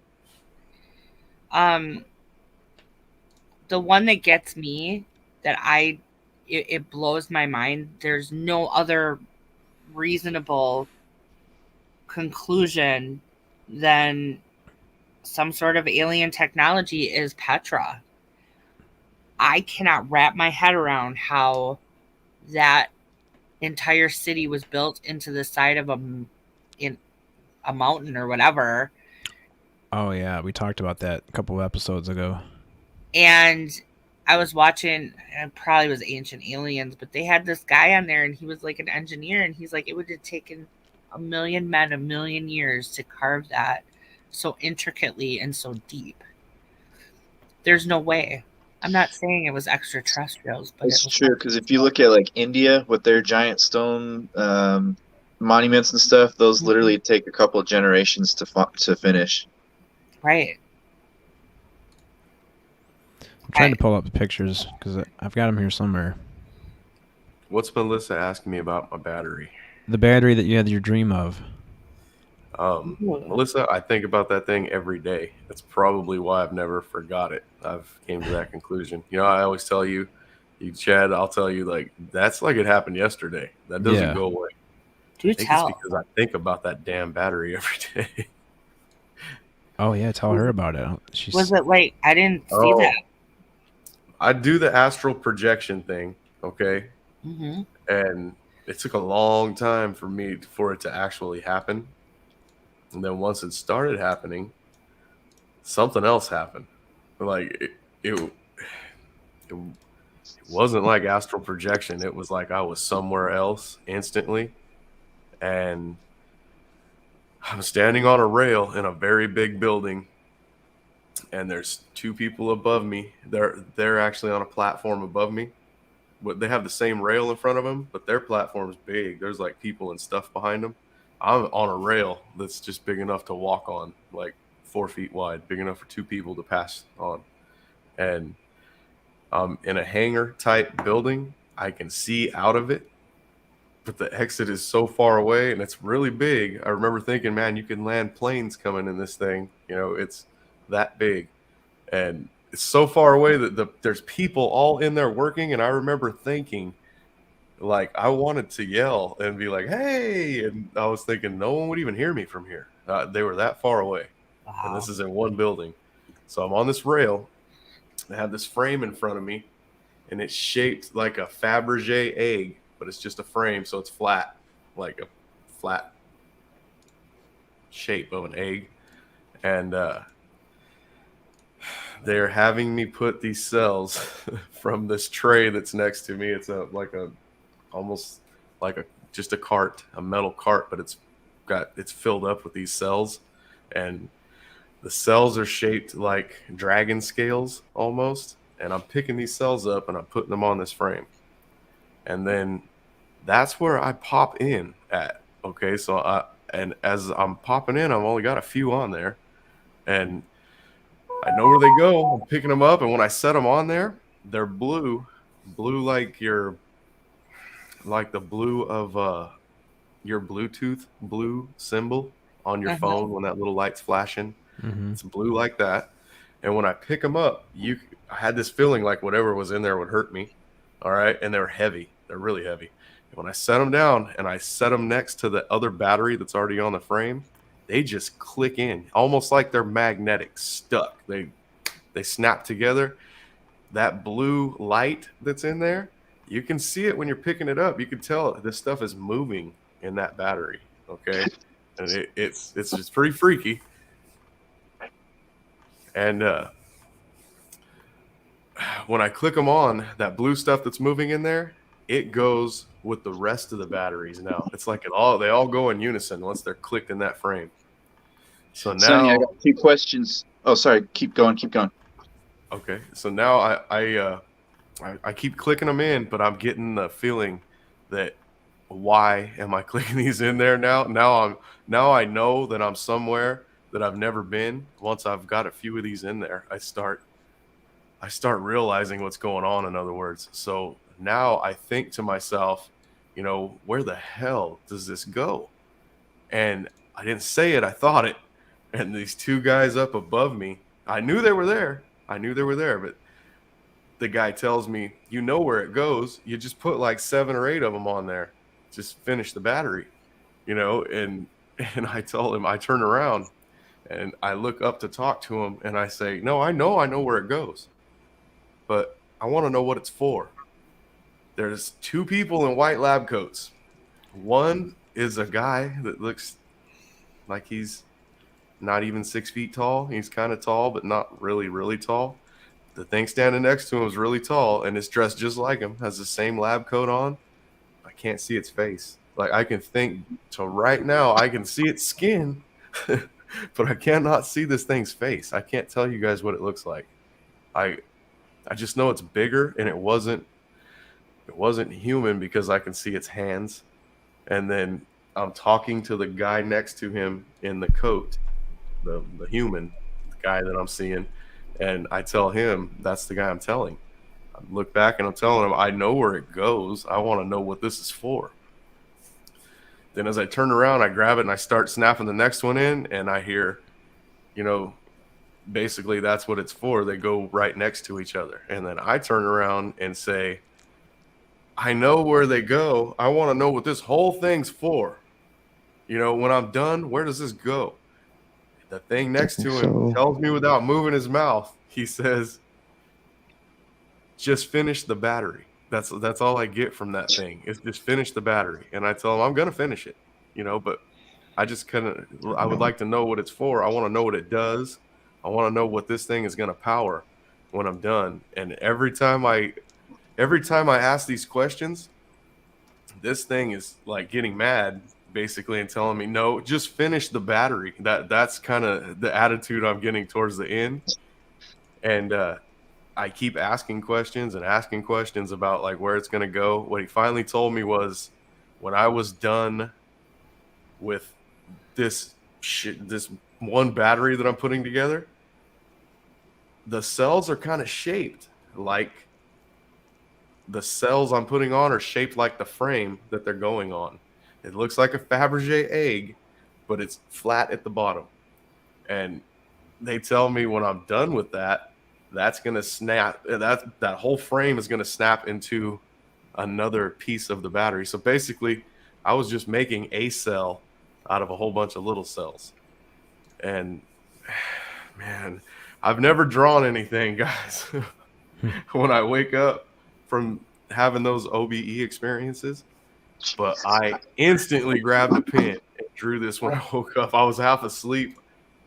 I wrote stuff down, and let's see. I was trying to find the picture that I thought you sent it to me, but I can't find it anywhere. I don't think you sent it to me. That's because Sunsaver said I probably deleted it from your computer. probably. Sunsaver said I've had visions and vivid dreams, then built the machine and it worked. Put it up. Baby. Sorry, guys. That's kind of what I was building. I know it's sloppy writing, but guys, I was asleep half. I felt like I just got home from work, and I was really tired when I woke up. Wow. Yeah, I don't know what I wrote there. I put down each cell snapped in almost into place with no hooks, or I can't even read my. Oh, no hooks or glue. I wrote. No hooks or glue. Yeah, then only got that far. Woke, didn't get to finish. So yeah, that's why I didn't finish. I do remember that after asking so many questions, I just snapped that it was too many questions, I guess. And they didn't even let me finish that cell. So yeah, I wrote that down too. I didn't get to finish. And that's what the cells look like right here. This little cell up here. Yeah. It's kind of what they looked like. They had little dents on the side of them, and that's how they just clicked together like Legos, but they weren't nothing to click to. It just stuck to it. It was like magnetically stuck to it as soon as you put it there. Okay, I have a couple of questions for you. Me too. Me Awesome. too. Line up. Line up to the left of the studio, please. To the left of the studio. Was this the only time that you've had this happen? That's the only time I've had any kind of dream like that it was so real. I felt like I just got home from work when I woke up. Okay. Yeah, like it wasn't even like I don't know, man. So I don't even remember waking up. I just remember I wrote down that I woke up, so I had to have woke up because instantly rolled over and grabbed this notepad that I don't even sleep with next to the bed. It was just there. No way. Well, I was doing my football bets. That's what I write my football bets in, and I took it in with me and then threw it on my nightstand when I came in. I brought it in from the garage. And so it was there. Wow. And I know that I don't remember anything when I wake up. Mm-hmm. Like from some of those astral projections, I won't remember. Yeah. But this has never gone away. This is like it happened yesterday. Sonny, I had two questions. I'm sorry I keep leaving like that. So when you're astral projecting, when you're specifically breaking out of your body, can you tell me what that feels like?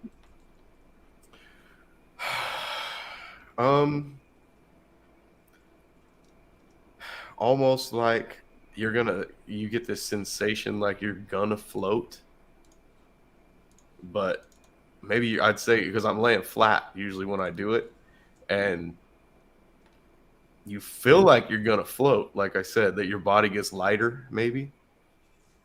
And then that's normally when I can astral project to a place I was thinking of.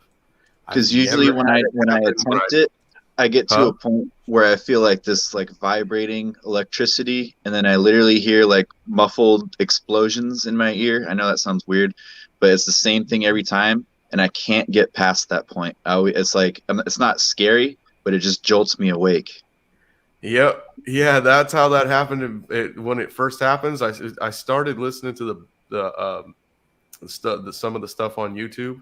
There's certain ones that they talk you through it. That's how I got it to work the first time. And then the second, you're right, that vibration. I don't get the explosions, but I see lights, like these weird flashing lights before it happens.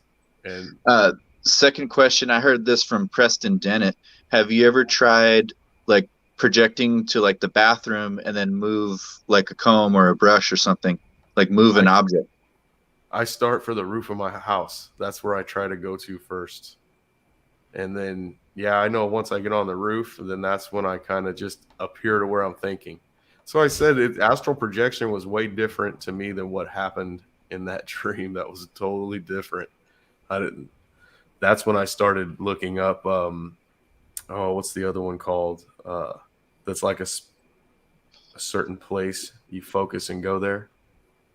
There's a couple cool things in the chat right now. Thin Lizzy says that she's got a past life oracle deck, so we might need to utilize that at some point. I don't think you're experiencing a past life when you do that.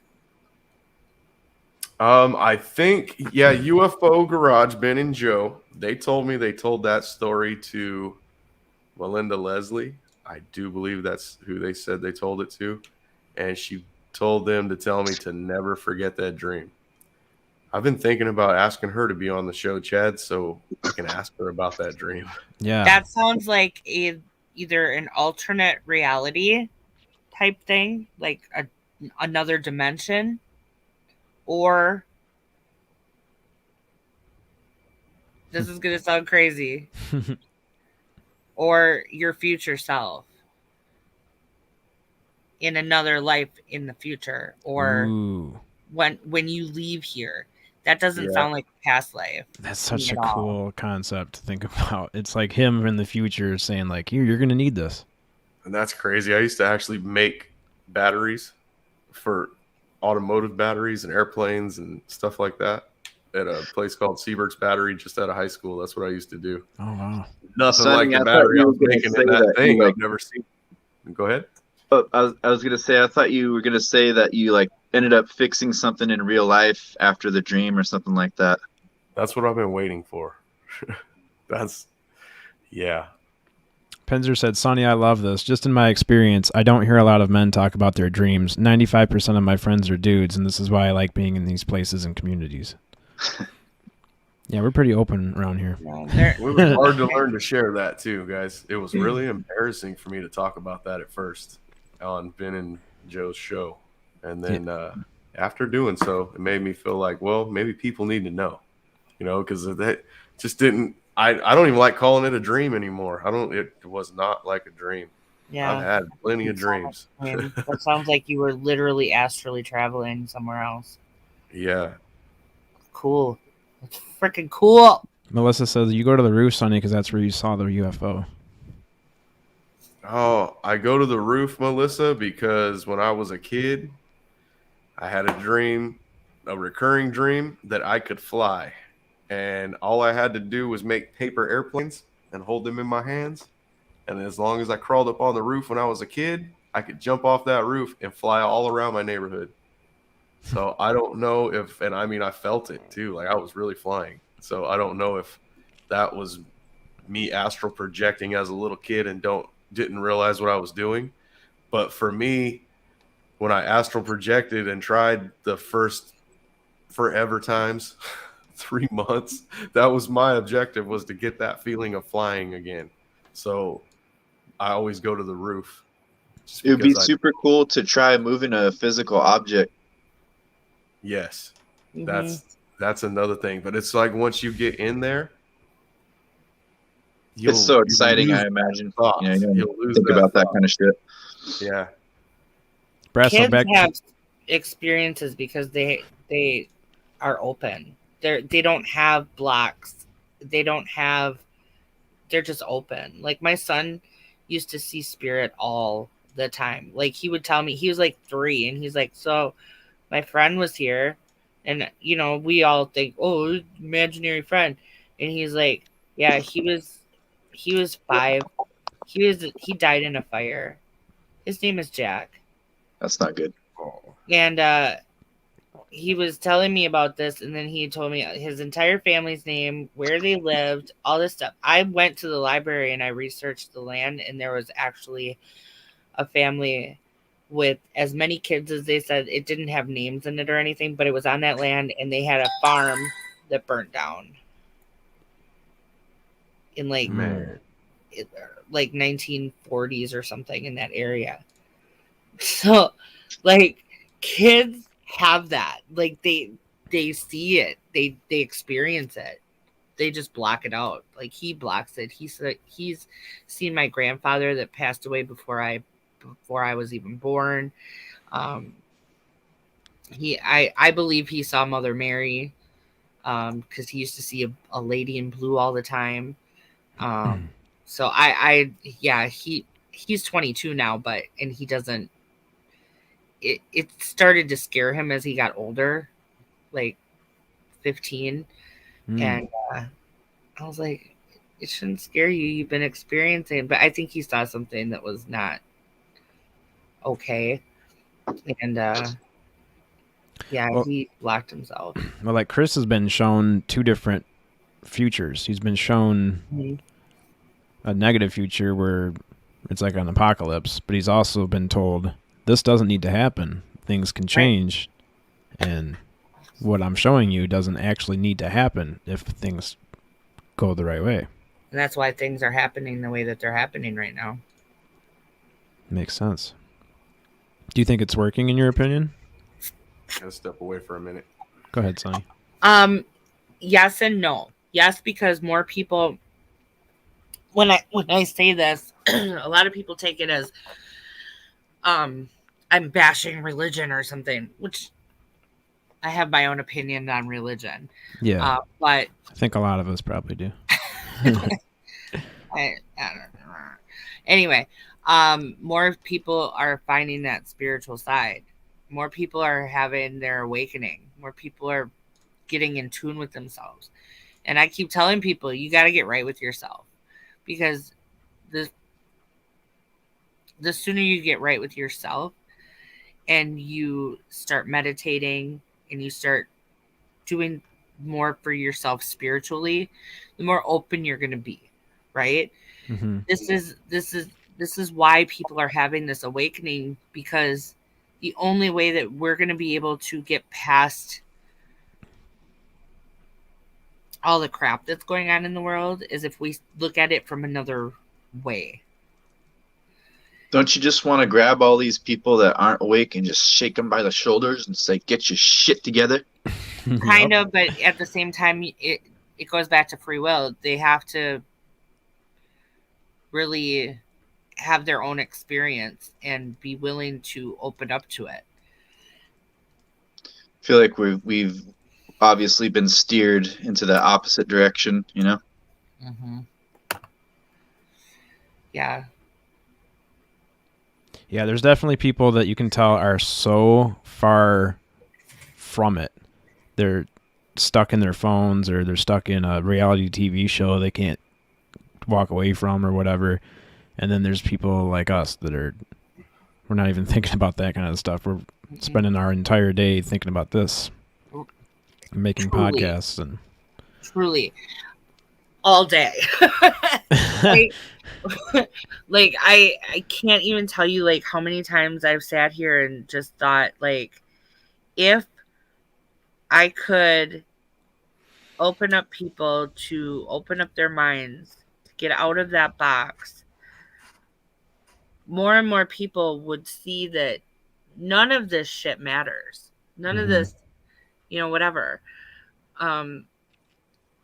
You see like things like the riots and stuff like that, and everybody's like up in arms and like, oh, these people should die. But I'm thinking in my head, like, well, the biggest answer to this is without conflict, there can't be change, right?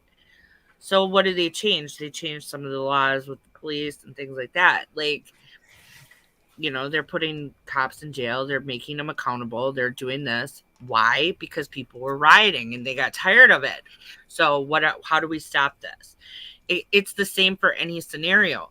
You have a conflict that needs resolution, so you make changes. So, the world is in conflict right now. So there has to be changes that are going to come. Hopefully, they're good changes. Hopefully, people open up, get out of that box, and open up and expand their minds and think as a collective instead of self. You got to get rid of the ego. right. You got to get rid of the ego. And That's when you said get rid of the ego, I just instantly went to Stephen like Gray. Oh yeah, that too. But when you do DMT, that's the first thing people say is you just completely lose sense of any kind of ego. You have an ego death. Yeah. Psychedelics, man. Because that's what we're supposed to feel. Right. Exactly. So ego is a human thing. Yes.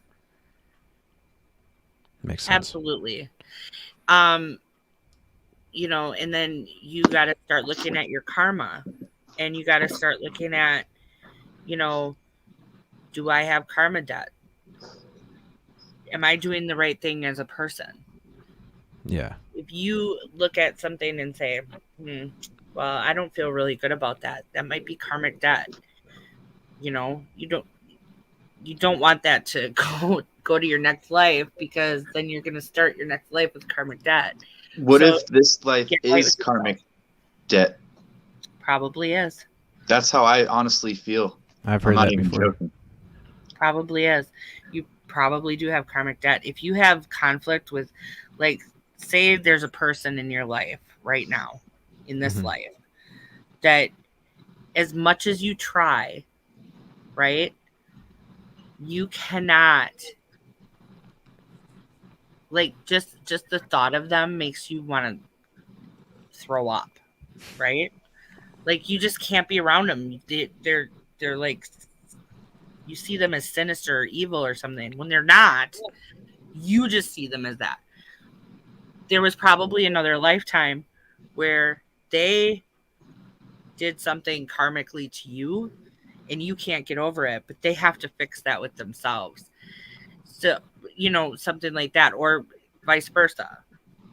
There might be I'm at a somebody- point right now where I'm having a very hard time with teamwork, working as a team and working with other people. Like, I literally just fired my entire band a couple weeks ago. I feel like I'm supposed to be alone or something. Like, I'm supposed to do this on my own. And that kind of feels like my karmic debt, but I can't really figure it out. I don't know what I did. It might not have been something that you did. It might have been something that was done to you that isn't fixed, that you are learning the lesson from, because it might be a lesson that you have to learn. You may have to learn a lesson in patience or teamwork or whatever. I know for me, like, if you look at my chart, I have so much Libra in my chart, it's ridiculous. So I know I'm here to learn about balance and in this life. I'm a Gemini. You're Gemini. Well, you gotta look at your whole chart, like where everything is, like where your Mercury is, your Venus, your Mars, your Moon, your ascending, all of that. Everything needs to be looked at, because that's going to tell you the big picture. I'm a Libra, but I have Libra in like 6 of my houses. So I'm here to learn balance. And it's been a very long, trying lesson because balance is not easy to achieve. But, you know, you'll hear me if you stick around me long time, you'll hear me talk about balance all the time. You know, good versus evil, love versus Melissa, it wasn't my fault. They were all useless. Breaking up the band. Jeez, Yoko. Called you Yoko. She called you Yoko. It wasn't my fault. They weren't doing their jobs. Well, Oh, man. and do that your might have job. that might have also been a karmic lesson, that you have to learn how to say no. Maybe you're doing the right thing. If you see bullshit, you call it out. You say no. Absolutely. These days, I have no tolerance for it. That might be. I have no something- problems severing ties with people now. It's pretty comfortable. Same. And did you go through a time in your life where it was more difficult to do that? For me, Yeah. just with girlfriends, not with friends. But yeah, I guess so. So that's not like a new characteristic of Brassel. Well, dropping people like a hot potato, that's a new one. Yeah. Yeah. Yeah, because you're like, hey, you don't even matter. You know, I don't have time for you. There's a huge picture, much bigger picture that actually matters. Right. And you can even, like, as a descriptor, I guess you could call it, YouTube. If you're new here, Mm-hmm. there's so much drama. And at the end of the day, you, like, I used to, like, fight with people and stuff. But then I was like, do these people even matter to me? Exactly. Not at all. Like, bye. You're blocked. I don't have time. And that actually comes with age, as far as I'm concerned. Because when I was younger, it mattered. Like, I don't want to cut ties with this person because they're all I've got right now. But then when you get older, you're more experienced, and you just remember that, like, the people that you did cut ties with, it's not like it affected your life in a negative way now that you have time to look back on it. Like, maybe it was just a lesson. It's a freeing feeling, to get rid of people who are holding you down. Mm-hmm. Lots of Libras in the chat. Interesting. I'm a Taurus. I'm a Libra, but I have a Capricorn moon and a Sagittarius ascending. I need to learn what all that stuff means. I'm a Virgo with a bad moon rising. Bad moon rising. Ego. All ego. No, so your sun sign, your birth sign, right? That's where the sun was aligned when you were born, right? Okay. So it's basically who you are, right? But your moon sign, that's like your subconscious. Mm-hmm. An easy way to put it is the moon is your subconscious, and then your rising or ascending, that's how people view you, essentially. There's a lot more to it, but that's the easy. Yeah. Unfortunately, guys, I gotta call it, but I appreciate you letting me on here, and I appreciate thank you, you coming Sarah, on. for answering my questions, Sonny too. Yeah, good chat.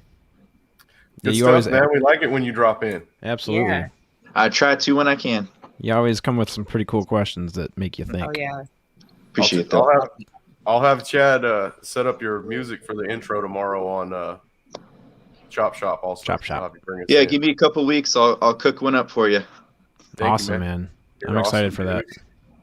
All right. Fap says you've got the Thank you. widest shoulders ever. He can't even find a camera that they both fit in. Those muscles Right. are fighting off them mean dogs. All right, dudes. See you, Peace buddy. out. Stay Thanks. safe. That's cool. Yeah, Brassel's awesome. He's a man. good guy. Anybody that trains dogs, a dog lover, special place in heaven. Yes. Absolutely. Yep. That was Letterkenny. Sorry, Real. guys. love I never it. know when I you're mean, quoting Letterkenny and when it's just Sunny. Yeah, Right? that was Letterkenny. I don't like I to just- steal people's material. I I'm not just want to Carlos dive Mencia. into your brain, Sunny. Like, I want you to astrally travel again and then tell me all about it. Like this. I've needs to been be- trying. I'm gonna be honest. I've been trying for like the last 2 weeks, and I think I stopped too long. Now I got to redo it. Like I have to retrain myself. Like he says, where he gets to that part where he vibrates and pops back into his body. That's Mhm. what keeps it's almost that. It's like every damn time I. Yeah, did you see Sunsaber say that? I think it was No. Sunsaber. Maybe it was Like, Diesel you're- Girl. You're seeing aliens and shit. I love that. That only happened once, and I'm telling you, that was not. I almost compare astral projection now to like a focused dream. If I want to go to Hawaii, I climb up on that roof and fly there, basically. Except Yeah. I just appear there, and I've never been there. I wish I could go there to see if what I'm seeing is real. But I don't think it is. I think that's just like a really focused dream. Now that I had to build that battery, I'm telling you, that was nothing like an astral projection. Yeah. Yeah, like That was I had to We go back actually ways. travel too in our dreams. So, like, man, you should ask your guides, like, meditate and ask your guides to help you go back to that place because that could be super important. Here's another one in that same house.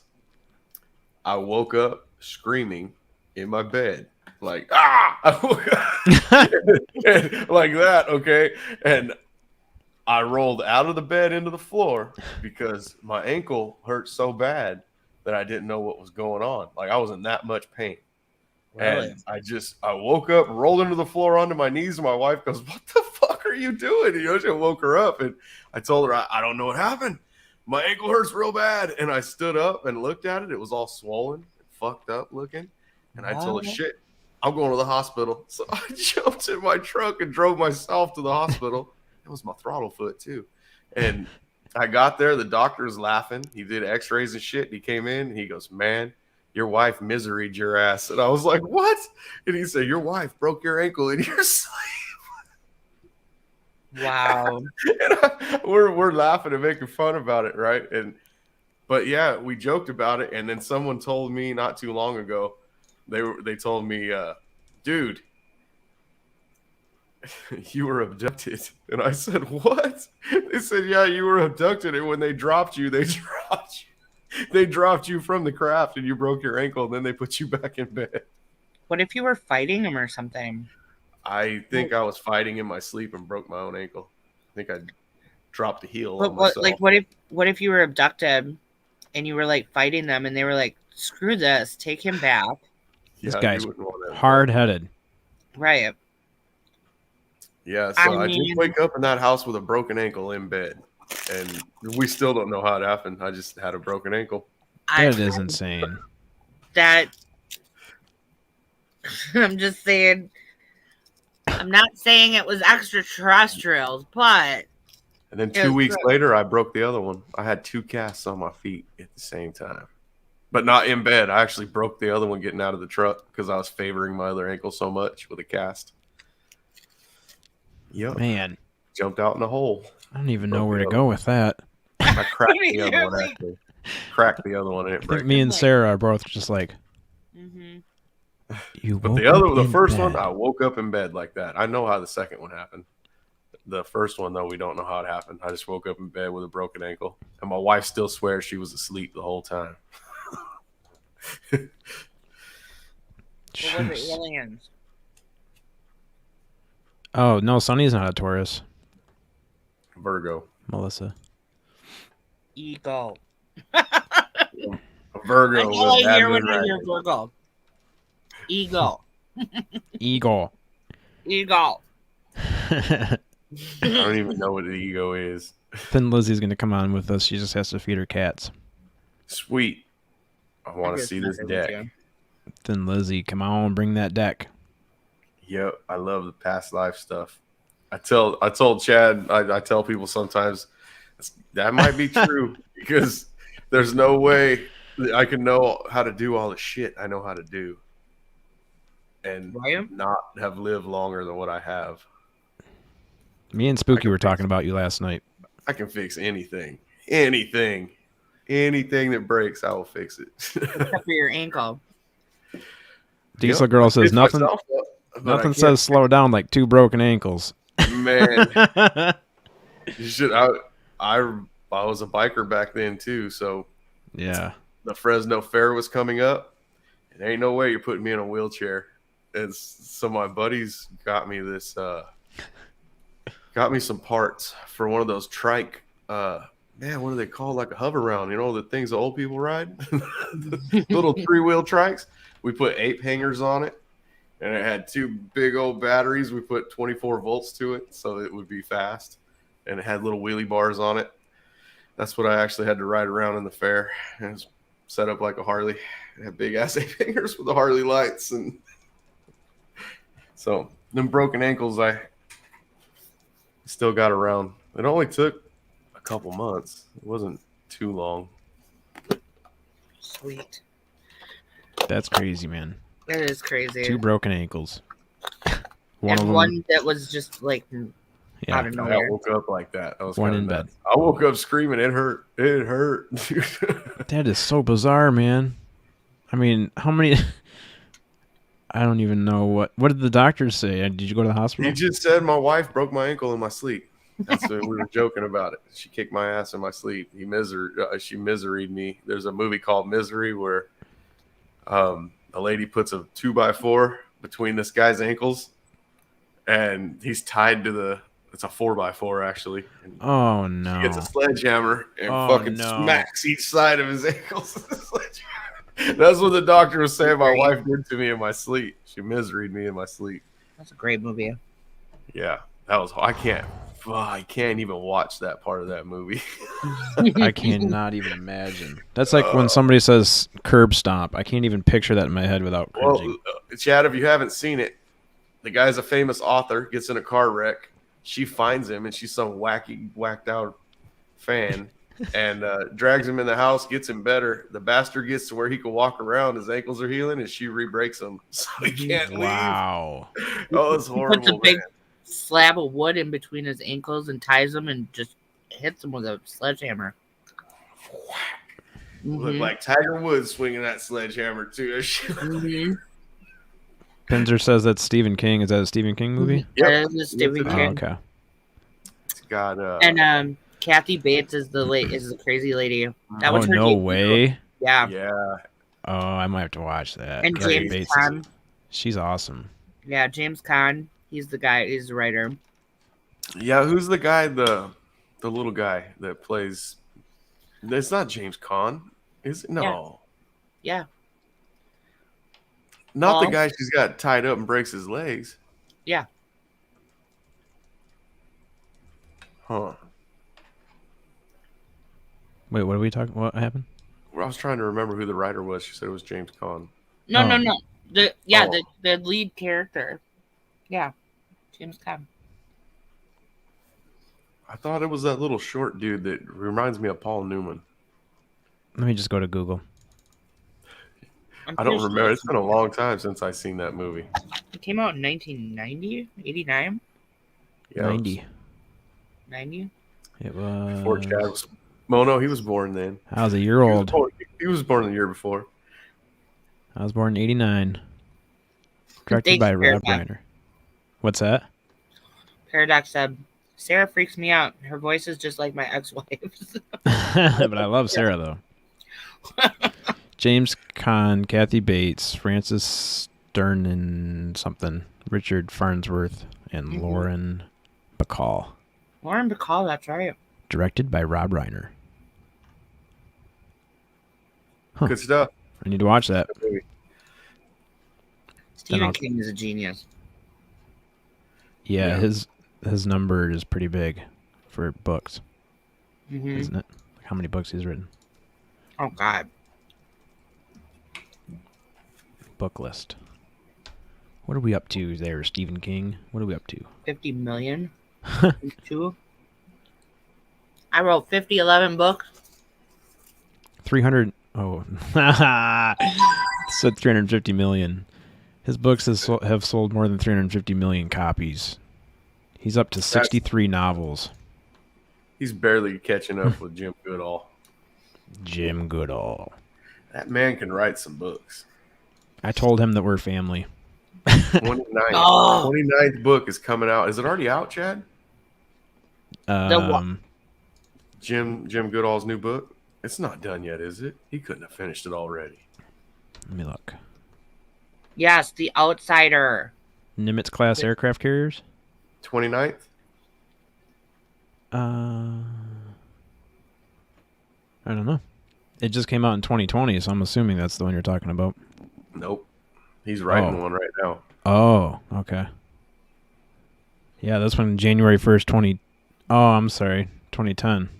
He said he's even going to put pictures in it for people like me that can't read. Perfect.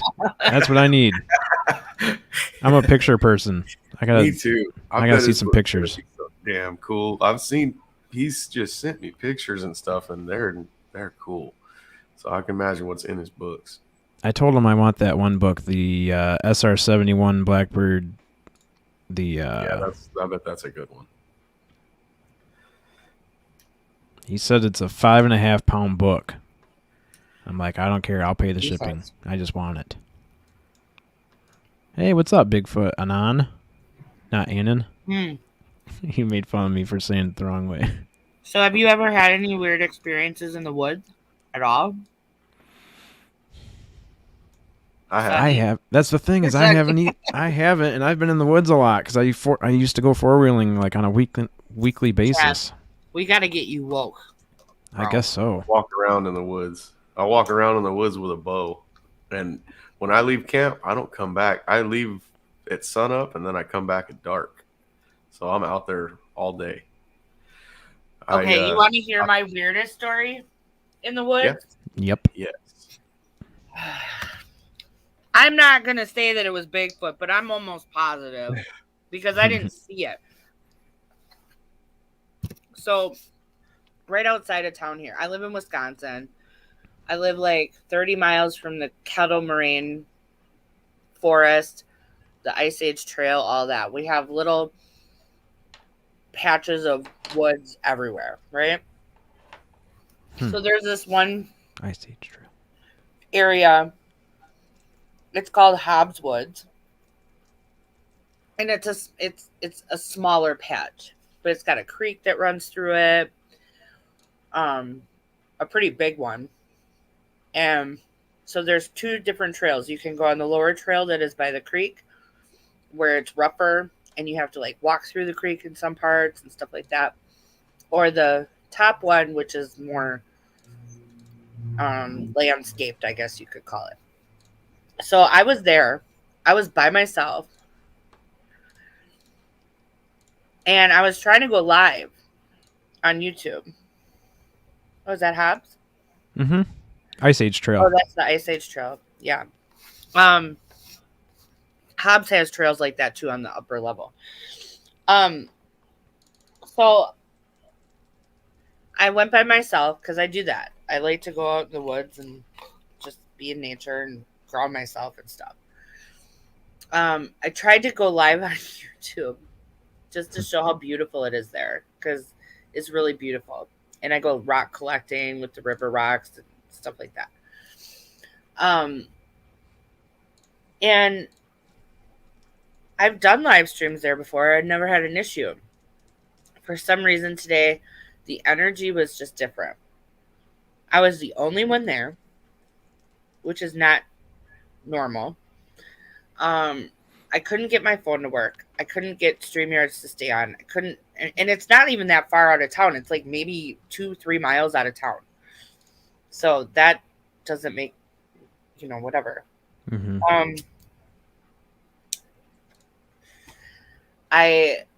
I'm walking and I'm walking in the creek because it's really hot. And I get to this point where I was going back up on the trail and there was a tree down because we had storms. And I'm like, well, I can't get around the tree because it was over the whole creek and the trail and everything. So I'm like, well, I'm going to have to climb over this tree. I set my phone down because I had it in my hand. And I climbed over the tree. The second I climbed over the tree, all sound stopped. I heard nothing. There's the indicator. And my phone wouldn't work at all. I couldn't get it to do anything. Right? It was like it was frozen. So I'm like, all right. Because, I believe in Bigfoot.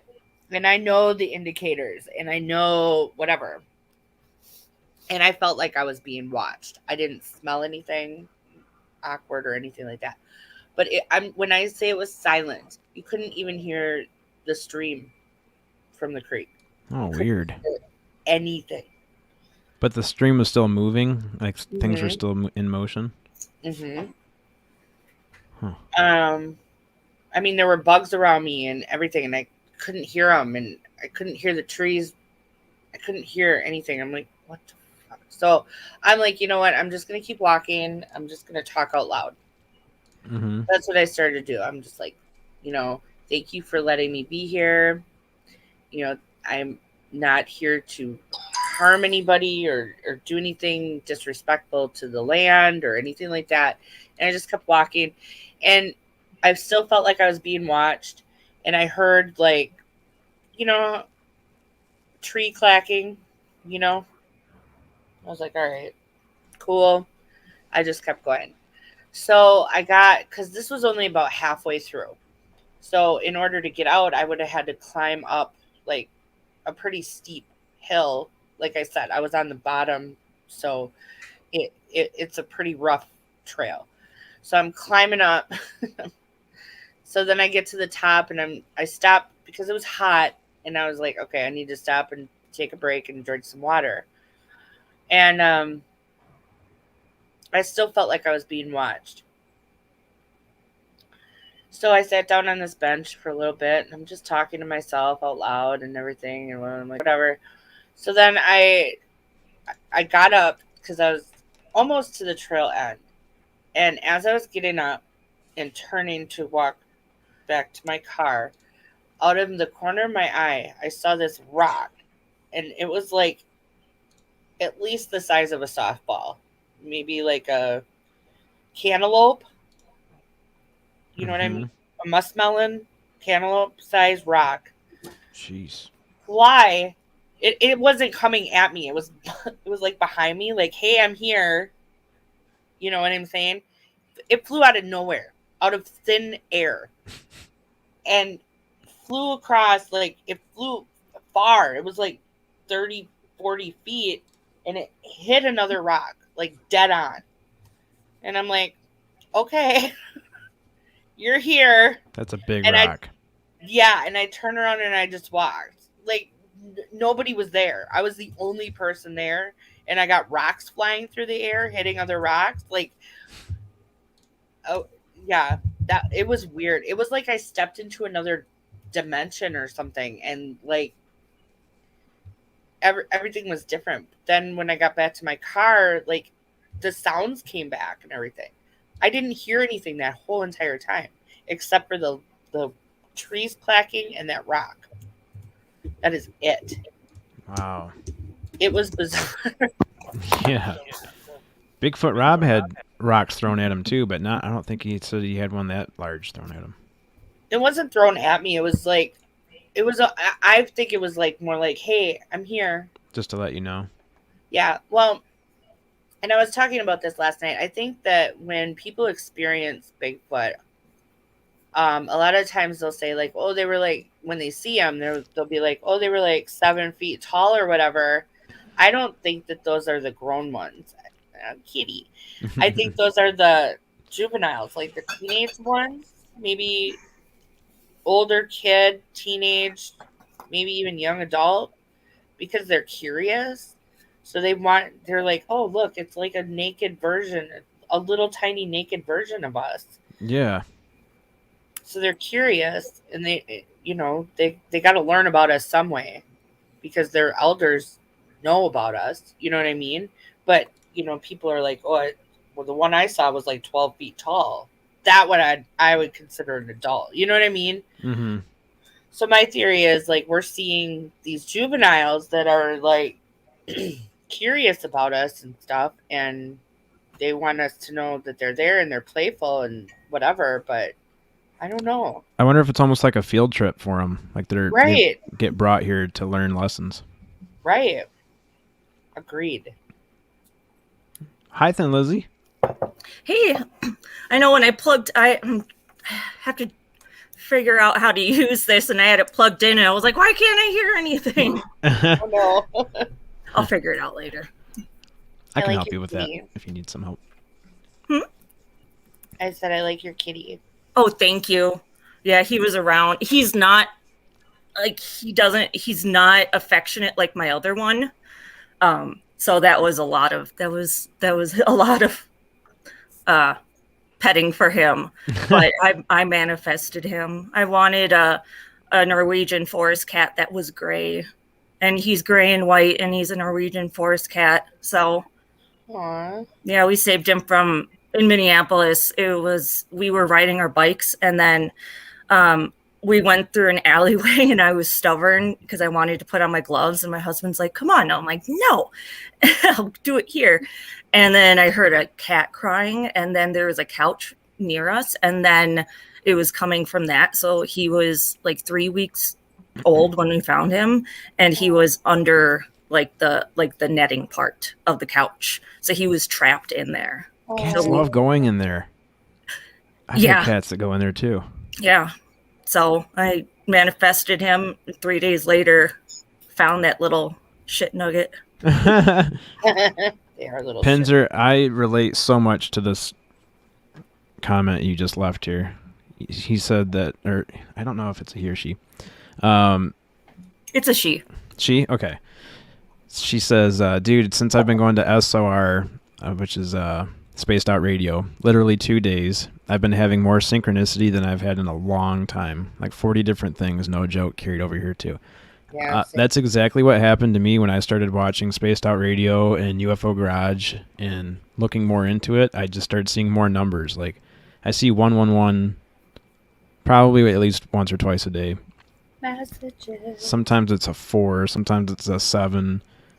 A couple days ago, I had 3 9s thrown at me. How many times do I have to tell you to meditate? You and Spooky both. Meditate, meditate, meditate. That's Telling it. It's happening today. I'm supposed to go put tires on my truck, but I'm just going to cancel that and meditate. Well, you can do it for like 10 minutes. Like, Oh, okay. you know, That's the thing is I keep thinking I have to dedicate a whole afternoon to it or something. no, you don't. Okay. I'll listen to the guided one that Spooky sent me. Okay. Where is Spooky? Let's call out Spooky. Spooky! Supposed to be here. He might be. But He yeah. might just be listening. He's just listening. Spooky So you has gotta- a lot of... You got a new Oracle deck? Oh, I've yeah. had. Oh, who are you? Which one? Chad? No, I told Chad to get the Halloween one. I was Well, asking I you just if you- happen to have Oh, I love that. the Halloween one. Cassie got it for me. I got a new deck yesterday, a tarot deck. Oh, It's cool. called the Cosmic See You Next Tuesday Tarot. Oh, yeah, I remember you saying that, I think. Did you say that in the comment section yesterday? Yeah, I think so. I That's have. funny. It's not new, but the past life. Past life. Nice. Yeah, and then for my tarot, I have the. The Housewives, I love those.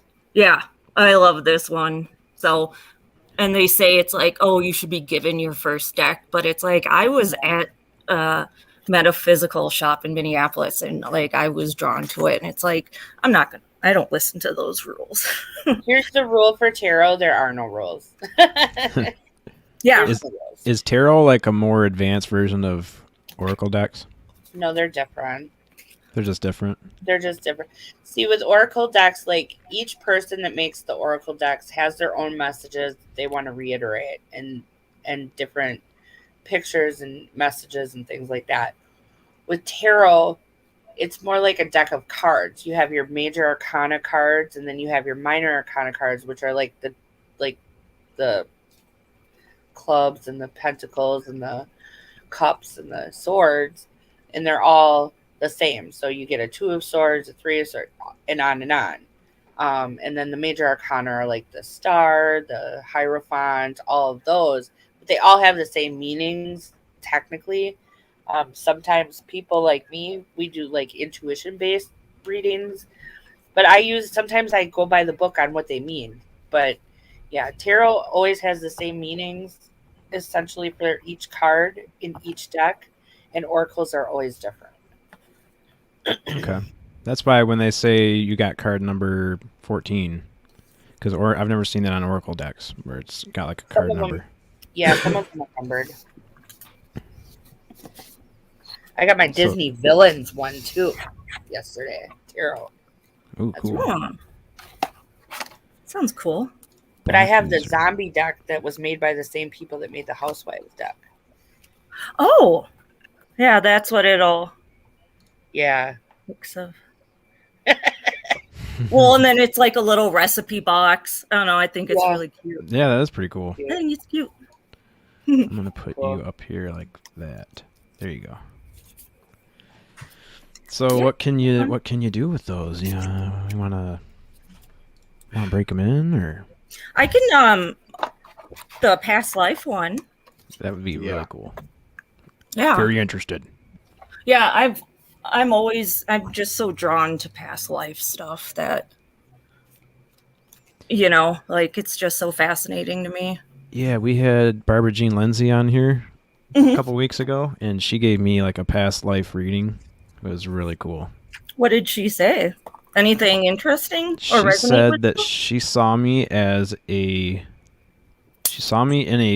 a ship, like in a craft, and there were other beings in there, and I was one of the tall ones. I was one of the tall beings. Hmm. Didn't I just tell you you're a starseed? Yeah. There's no such thing as coincidence. That's what I keep hearing. Morning, Sherry. I stayed up till 5 last night and missed your show. Well, we're still here. You didn't miss it, the whole thing.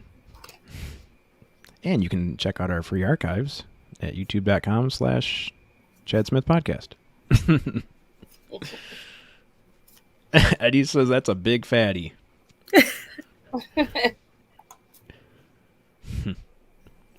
I Just love me cleansing. Palo Santo. Yeah, I love Palo Santo. It smells so good. Mm-hmm. So that's not sage. No, this is wood. Oh. They have those at Um, metaphysical shops? Yes, I got it. Denver has a gem and mineral show. Mhm. And there's a lot of good selection, but I got a bag of these, so I'm set for for a long time. But Cool. We've got one of those in town. I might have to go. I bought a thing of sage because that's what Sonny had, and I'd burn it in the house, and it is like, it's not the best smell on the planet. And then I had a hard time getting it put out, so I ended up having to put it under the sink. It would Yeah, not or- go out. just like a cigarette, or just try to see if you can tamp it out. But depends on what it's Yeah, like. it was having a really hard time going out. It wanted to just keep on cleansing the apartment. I wonder if that's a sign. It might have been. Maybe there's a bunch of negative energy here, and I needed to let it go longer, but it was a god awful smell. So maybe I like the smell of wood burning though, so that kind of intrigued me. I have to go Yeah. buy some of that. Well, and Palo Santo is also like a sacred wood. I think people think of it as like a holy wood. Yeah, I think Palo in some indigenous culture. Mm-hmm. Palo Santo wood. It's in the notes. Pick some of that up. And I think it helps connect with your ancestors.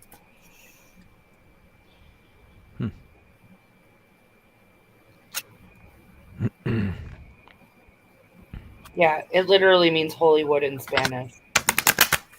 Oh, cool. Holy wood. Fap says I'm feeling high. You're just high on life, buddy. You got SOR last night, Chad Smith podcast this morning. You're just high on life right now. So the benefits of Palo Santo: it keeps off mosquitoes, stimulates creativity. Its clarifying smoke operates on physical, emotional, and spiritual levels.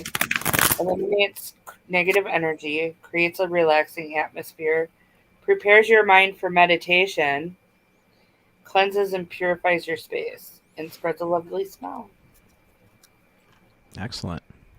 Well, I just so happen to have some meditation in my plans. So, Yes.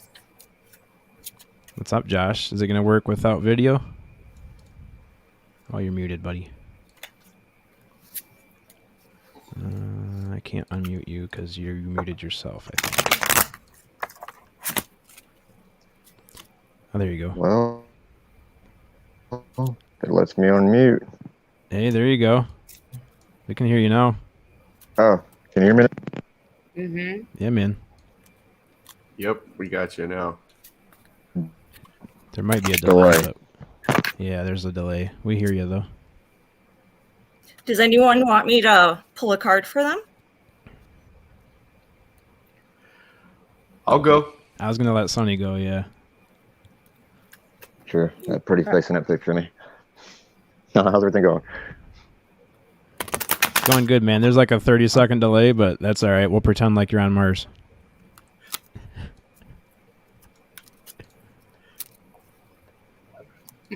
I'm calling Elon Musk today. We're getting you some Starlink. Impressions. Yeah. Doing a past life reading right now for Sonny. So that is the first one. So health. And I'm gonna pull 3, and then I have the cards. I'm gonna see if I that can get I'll- any better. That's ridiculous. A monk or nun. And love life. So I know the first one is going to be your past life, and then the middle one is going to be like what is currently, and then the last one is going to be going out into the future with the 3 card spread. So let me just look that up real quick. Do you have any like do you remember anything? Like, do you feel like you were anything in a past life, or? Some kind. Has to be something to do with being a soldier or something. There's no way I can know the stuff I know without. I feel like I maybe got trained. You were a warrior. Maybe. I don't know. So health, your relationship to health and healing is influenced by other lifetimes. You may be suffering from a physical problem that has inflicted you during your last life. Perhaps you reincarnated so quickly that you didn't have time to deal with the underlying issues.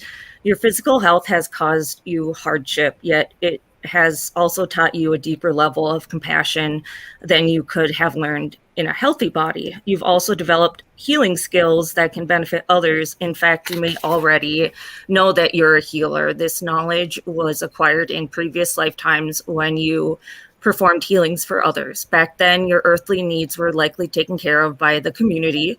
So you may struggle with the idea of charging money for healing work in this lifetime. It's helpful to know that in this current Western society, everyone must charge for their work, including those who provide spiritual-based services. And then the monk or nun is what is current. So let's see what that is. You drew this card as a result of your past lifetimes as a monk, nun, or something similar. This means that you lived a life filled with isolation, rules, and spiritual devotion. In your lifetime now, you may notice your tendency to isolate yourself from others. In fact, you likely feel most comfortable when you're by yourself. Other people may even refer to you as a monk. If this pattern is interfering with your relationships, you might consider having sessions with a qualified past life regressionist.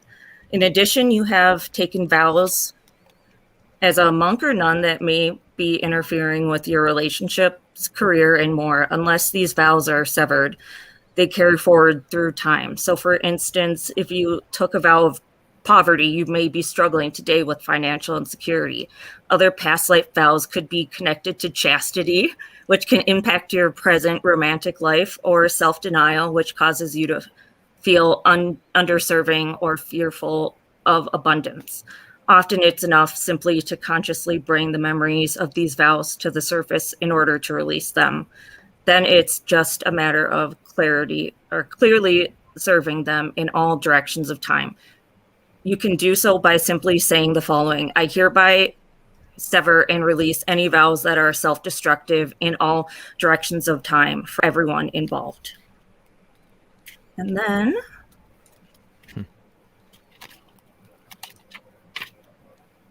I wonder if you were a medic in a past life.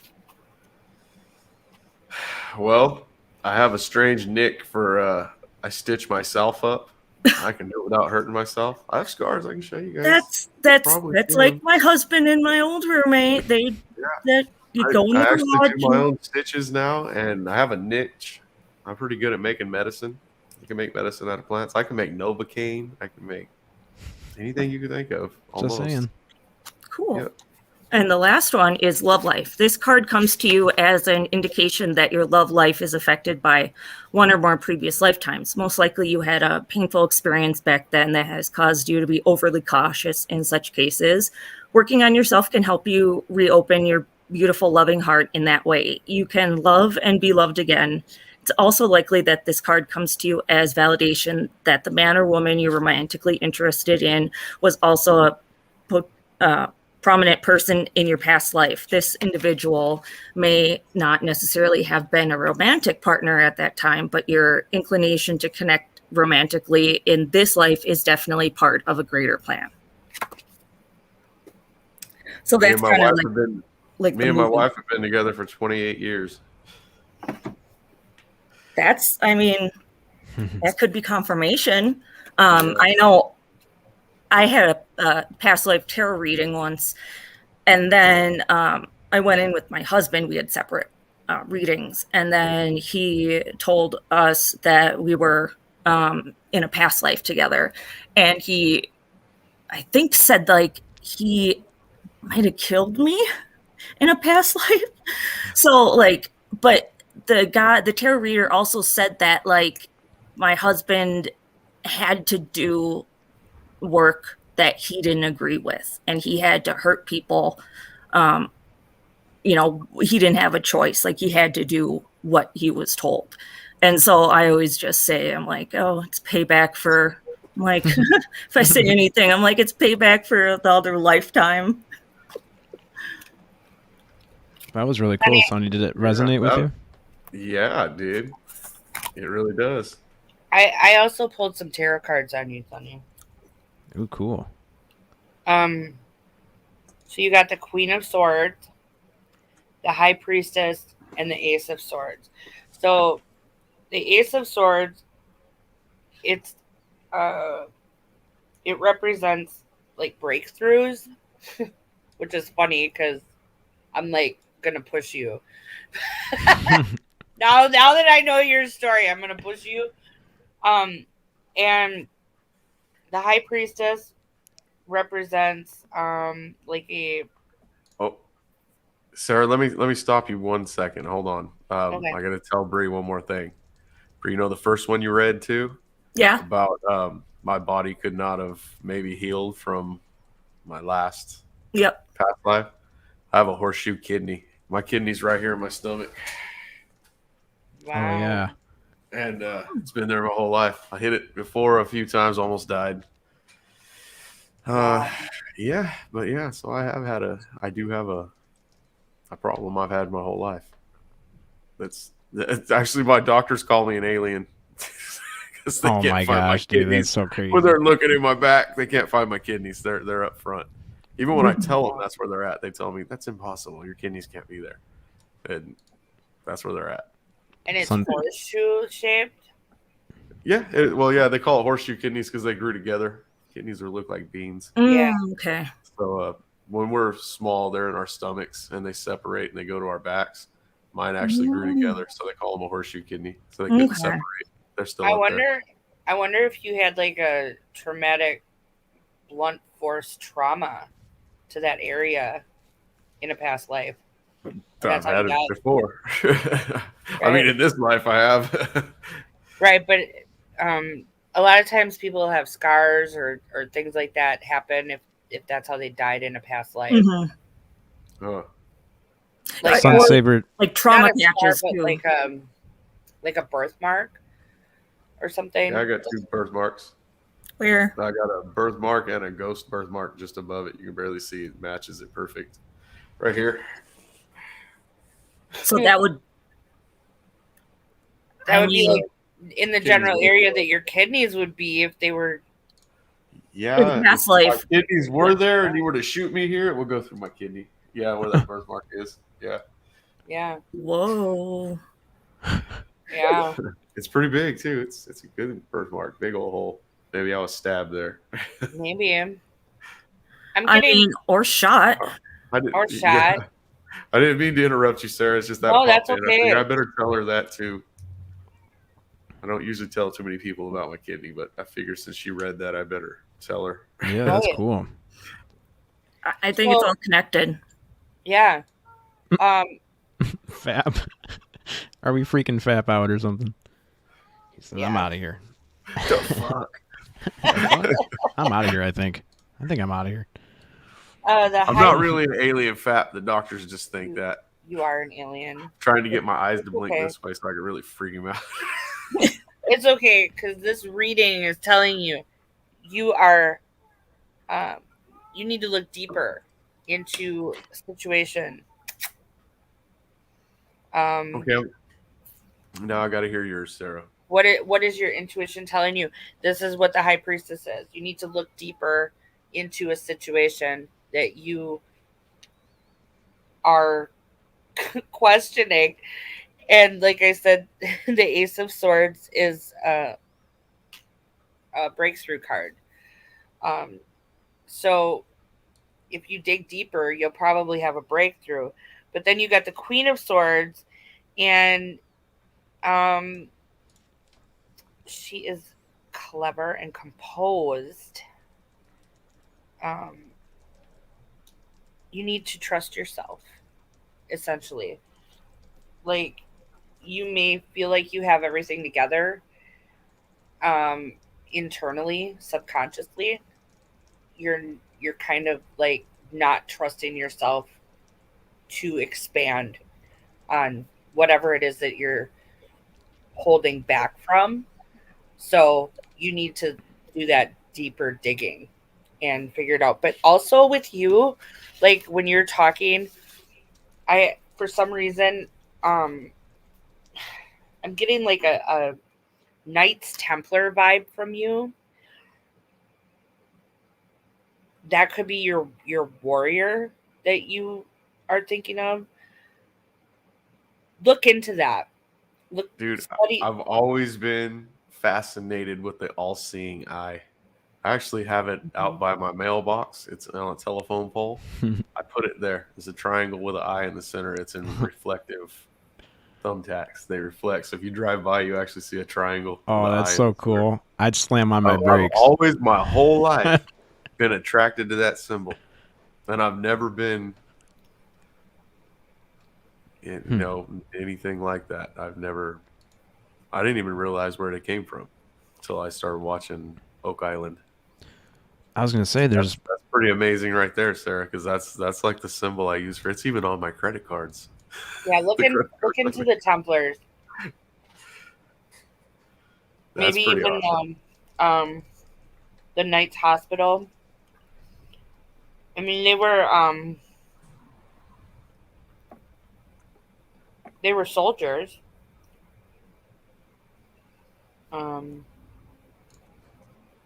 Yeah, look into them. Research that. the Yeah, I Templars. feel like I could have been a soldier in a past life, Yeah. a hunter or soldier, sniper. I feel like you've had There's Sonny right there. Oh quite man, a few past lives. Right. I can That'd be totally cool. see it. Totally. He gives off that vibe. And I don't know why it's literally, I don't know if it was my guides or what saying Templar. And I'm like, oh, yeah, That makes sense. totally. Sorry at if you can that. hear my clicking like crazy. I'm just trying to find more pictures. I've never thought of myself as going back that far. I know you somewhere in my blood I have Irish in there somewhere. It's such a small amount that one of my grandmas is full-blooded Italian, the other one's full-blooded Choctaw Indian. So I'm Italian and Indian, but there's Irish in there somewhere.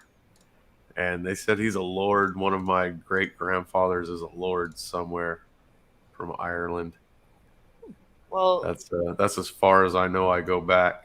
I don't know. I don't ever feel like, I don't know. I've never, it's weird. I never felt like I've lived past lives. I just recently started thinking about it. Like, how the hell do I know all this stuff? I can stitch you up and then go change the transmission on your car in the same day. And that's where it's like you had to be like something with like a medic. I feel like a medic because it definitely like you're patching people up, you know, working on them. That I definitely see that. And yeah, Well, I'm also the guy that runs towards gunfire. If I hear gunshots, I run straight at it. I gotta go help somebody. So you might be right. You're definitely somebody who's had multiple lives. And you might have taken time off in between those too. We do that. But you've had more than just a couple. I'm glad you said that. Is there a gestation period or something, like a waiting period between one life and the next? And what determines that waiting period? There can be. We determine that. Oh, okay. Actually. One second. I'll be right back. Who pass through. Okay. There's people who pass through. You know, infants die during birth or whatever. They go in. Sometimes they come in just for that. It's like a lesson, and then they leave, and they might take a break, or they might come right back. Oh man, I was thinking about that at work actually last night. That's crazy you said that. I was thinking about why do some people live a full term 90-year life, and then some people are born and they're taken from their parents at age 6 to cancer or something. Like what was the purpose of them even being here that short amount of time? Learning. They're learning. Yeah. Their souls are learning. That's a hard thing. You know, when you think about it, it's painful and it's stressful. It's something like cancer. Your parents are going through that as well. A lot of people believe, I'm a believer that we write our story before we come here. We pick our parents, we pick our birthday, we pick these things for a specific reason because, you know, the way that the astrology lines up and makes us who we are. And these are different lessons that we can learn while we're here. Whether we are in our bodies, our earth bodies for 10 minutes or 100 years, we're learning from that. So we still have the same soul. It's just we're just here in a flesh suit. So could it also be that maybe it's not a lesson for us, but maybe we're here, like take for instance the 6-year-old that dies of cancer. Do you think that maybe it's not a lesson for the kid, but maybe the kid was here to teach the parents a lesson? Absolutely. So it can go both ways too. And also to connect with people too. Like even if, it was, the kid only lived to 6 years, it's like maybe that was a family or there was ties. And so they were reuniting, for a little bit in this cycle. Well, when you think about stuff like that, it makes it a little easier to digest, I guess. Also, we have what's called soul contracts. It's like Hey Tim. We do this before we come here, so we make soul contracts with other people, whether it's like they're our parents or our friends or our children, and whatever we write in that contract is because we need to learn something. So yeah, it does go both ways. So say me and you sat down and was like, okay, in 2021, we're going to sit down, we're going to have a deep conversation about the other side and aliens and all this. That's a contract that we fulfilled. So you can have multiple contracts with different people because you're going to encounter different people throughout your lifetime. And most likely you knew or have known for many lives the same souls. If that makes any sense. I know I sound crazy. It's fine. No, it makes sense. It's fine. I've sounded plenty crazy on here before. You want to see real crazy? Watch the round table that Dave put me on. That's where I was real crazy sounding. I'm Chad Smith.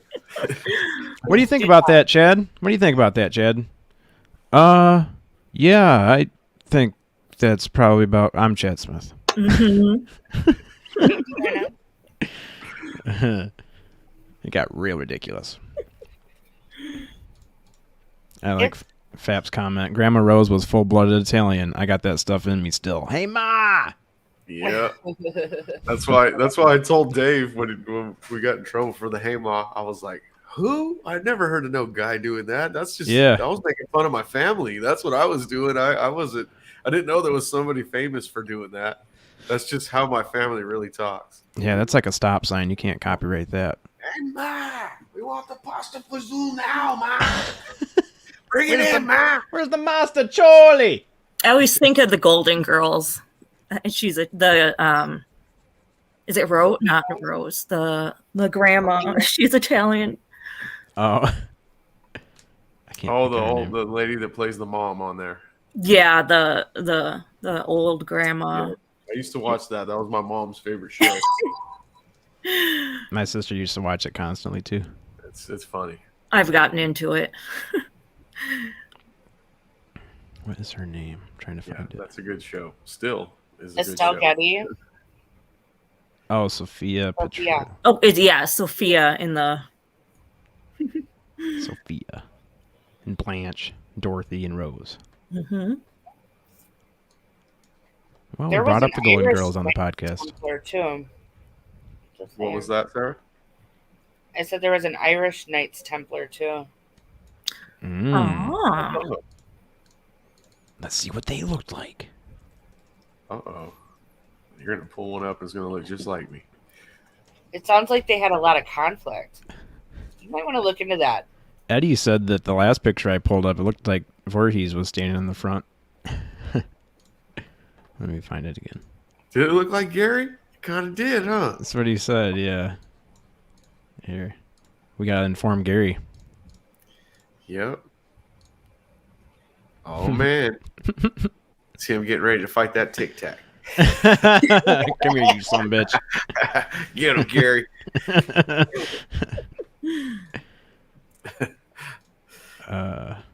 Gary Irish Voorhees Knights is an Templar. awesome guy.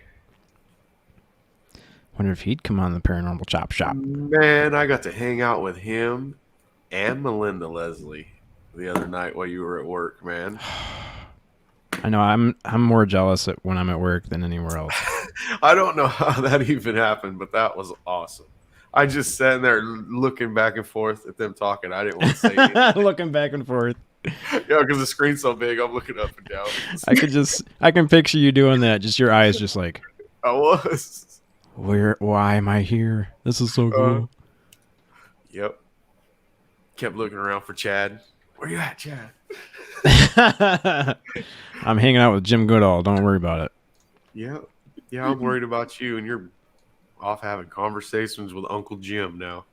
Yeah, I told him we're family. He's like, Merry Christmas, Chad. Or no, what did he say? Yeah, he said Merry Christmas or something like that. And I said, oh, you'll hear from me before Christmas. We're family now. I'm calling you on Christmas morning. You'll hear from me. No, he's so cool. We got to have him back soon. He ain't coming back here. We make him do 6 hours every time. He knows He loves it. he's going to have to go on Dave's show or UFO Garage if he comes and does the chop shop with us. I think he loves it, man.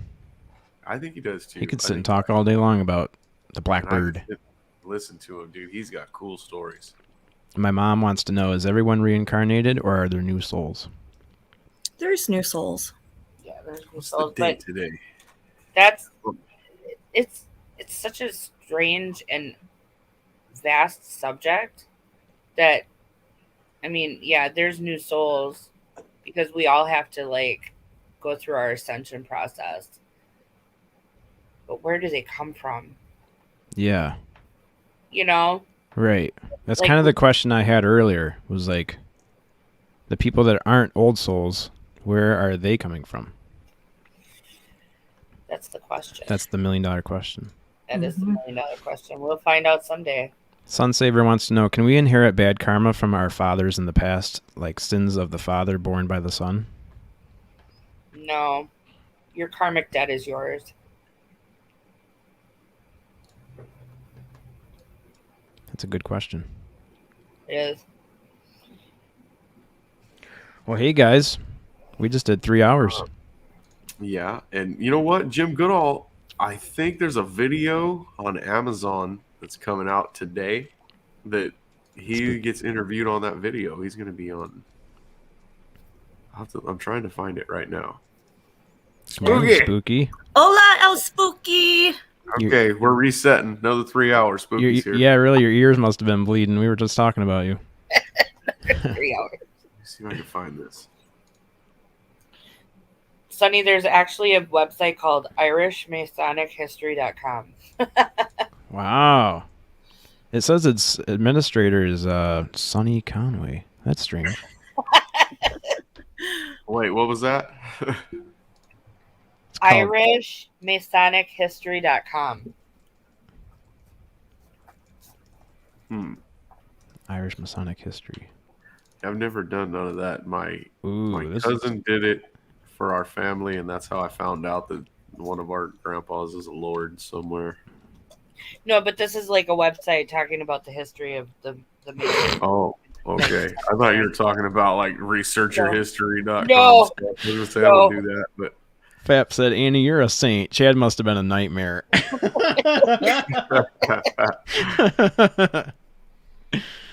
Oh, Fap. Yes, Tammy. So that is true too. So souls can ascend, they can complete their ascension, and they can volunteer to come back. Absolutely. I believe, and my friend Tangi also believes that she's one of those.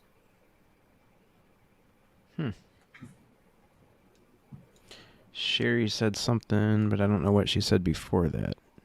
Sherry says they were really thick in that area too. Oh, in Ireland, you mean? Not sure what she means by that. It looks like there was like an invasion. Like they might have had something to do with the colonization of the English. Ooh. Man, Sonny, we're gonna have to look into that. I think Maybe- we stumbled upon something there, Sonny. That's the next Yeah. podcast. I'm going to have to check it out now. Join us next time when we figure out where Sonny came from. Yep. In this past life. Next episode, he's just in a full costume with a sword. I'm the only one that can pull this out of this stone. And then we'll find out he's just LARPing. He's just going to go out. I can't get Sonny to come back on the Hey, podcast. Now you're really going to trip out. I do play pool, okay? And I have a very expensive pool stick, a limited edition Mally. It's worth a shit ton of money. Most Malleys are cheap. Mine's not. Jeez. And I call it Excalibur. Oh, That's my boy. name. Okay, I've had it well, I've had it since I turned 21. I'm 47. That's Same it. He's stick King I always Arthur. use, that's and it. It's Excalibur. That's its name. Mhm. Chad, how much did you pay your mom? Because she says really nice things about you. She said I you're know it. great. I'm starting to wonder if I'm supposed to be buying some more Christmas presents or what I need to be doing here. Huh. Boys are hard. There, too. Okay. I'm gonna have to go over and clean her house, I think. Oh, that would be nice. Wouldn't it? He ain't doing it. He ain't doing that. The Disney Pixar movie Soul is amazing. Check it out. Oh. Thank you, Spooky. I think I might have seen it. Spooky, I'd love to check that out, but I have to meditate today, so a little Yes. busy. I'm a little busy. Mm. I'm a little busy. Eddie says it's time to go. Spread the love. See with your heart, not with your eyes. Eddie, you have to come on next time. I miss Yeah, you I'll love already. that. You got to come back. Yep. Yep. We miss you already, Eddie. Yep. I still think. I mean, I think about Eddie's podcast like 5 times a day at least. Like that's probably the coolest thing I've ever done. She said, "LOL, Chad clean." She knows me. That's definitely my mom. Mom, can you come over and help me do the dishes? Cause they're in the sink, and I don't know what to do with them. Are you really that kid? Hey, I'll throw dirty dishes away before I wash them. I've Oh done my that before. I've done that before.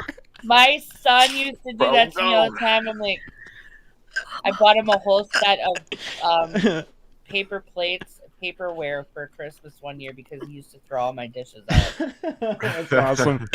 Oh, Sonny, I've done the exact same thing. Take Yep. Tupperware out and it's got a little mold on it. I'm like, nope. Probably smells really bad. Going in the dumpster. Oh my god. Horrible for the environment. Horrible. Yeah, one time, I can tell this. We used to have a girl that would clean our house for us when me and my cousin lived together. Me and Donnie. You've met Donnie. Billy, Papa Willie's brother. Hmm. We used to live together. We had a mouse in the kitchen. He shot it with a BB gun, and blood went all over the counter. So we fought on who's going to clean that up. Then my poor friend comes over to clean my house. She's scrubbing that shit off the counter. She's like, "You guys got ketchup everywhere." We were just dying laughing. I know. Oh my We'll try to be cleaner. Oh my You guys need to God. settle down with your ketchup. He just left it on the kitchen counter too, like it Oh, was yeah. nothing. It was there for 2 days. We fought about who's going to clean that shit up. You dirty. He got it on the dishes and everything. I was like, I ain't doing them dishes. That's too dirty. Clearly, you No. didn't cook. Lucky Just we had a saying. cleaning lady. All right. Well, I'm going to end the YouTube side. And if you guys want to hang out with us afterward, that'd be awesome. But I'm going to end the YouTube side. So thanks everybody for hanging out with us. And if you haven't subscribed yet, please consider hitting that subscribe button. It really helps out. I noticed Subscribe. there's like And 30% also- of the viewers that aren't subscribed. So Join me and Chad for Paranormal Chop Shop. And if you feel like you want to help support the show, Castle dropped the link. We just set up a new, I don't even know how it works, but it's a Linktree, Linktree right? account. Yeah, I think it's got Cash App and PayPal on there. It's just got that figured out. yeah, Linktree is pretty cool. You can just drop all your different We're things that not you're- going to use Everything, yeah. Super Chat. Trying Yeah. to steer away from that. Yeah, super excited. We'll stay away from the super chat. We got a long ways to go before we're even eligible for that, but Yep. yeah, it's a good idea to probably stay away from that. Well, cool guys. Thanks a lot for coming out, Yay. and we will see you. Well, yeah, I'm gonna make sure I Thanks, do this everybody. right. We'll see you next time. Yeah, play us out. Thanks, guys.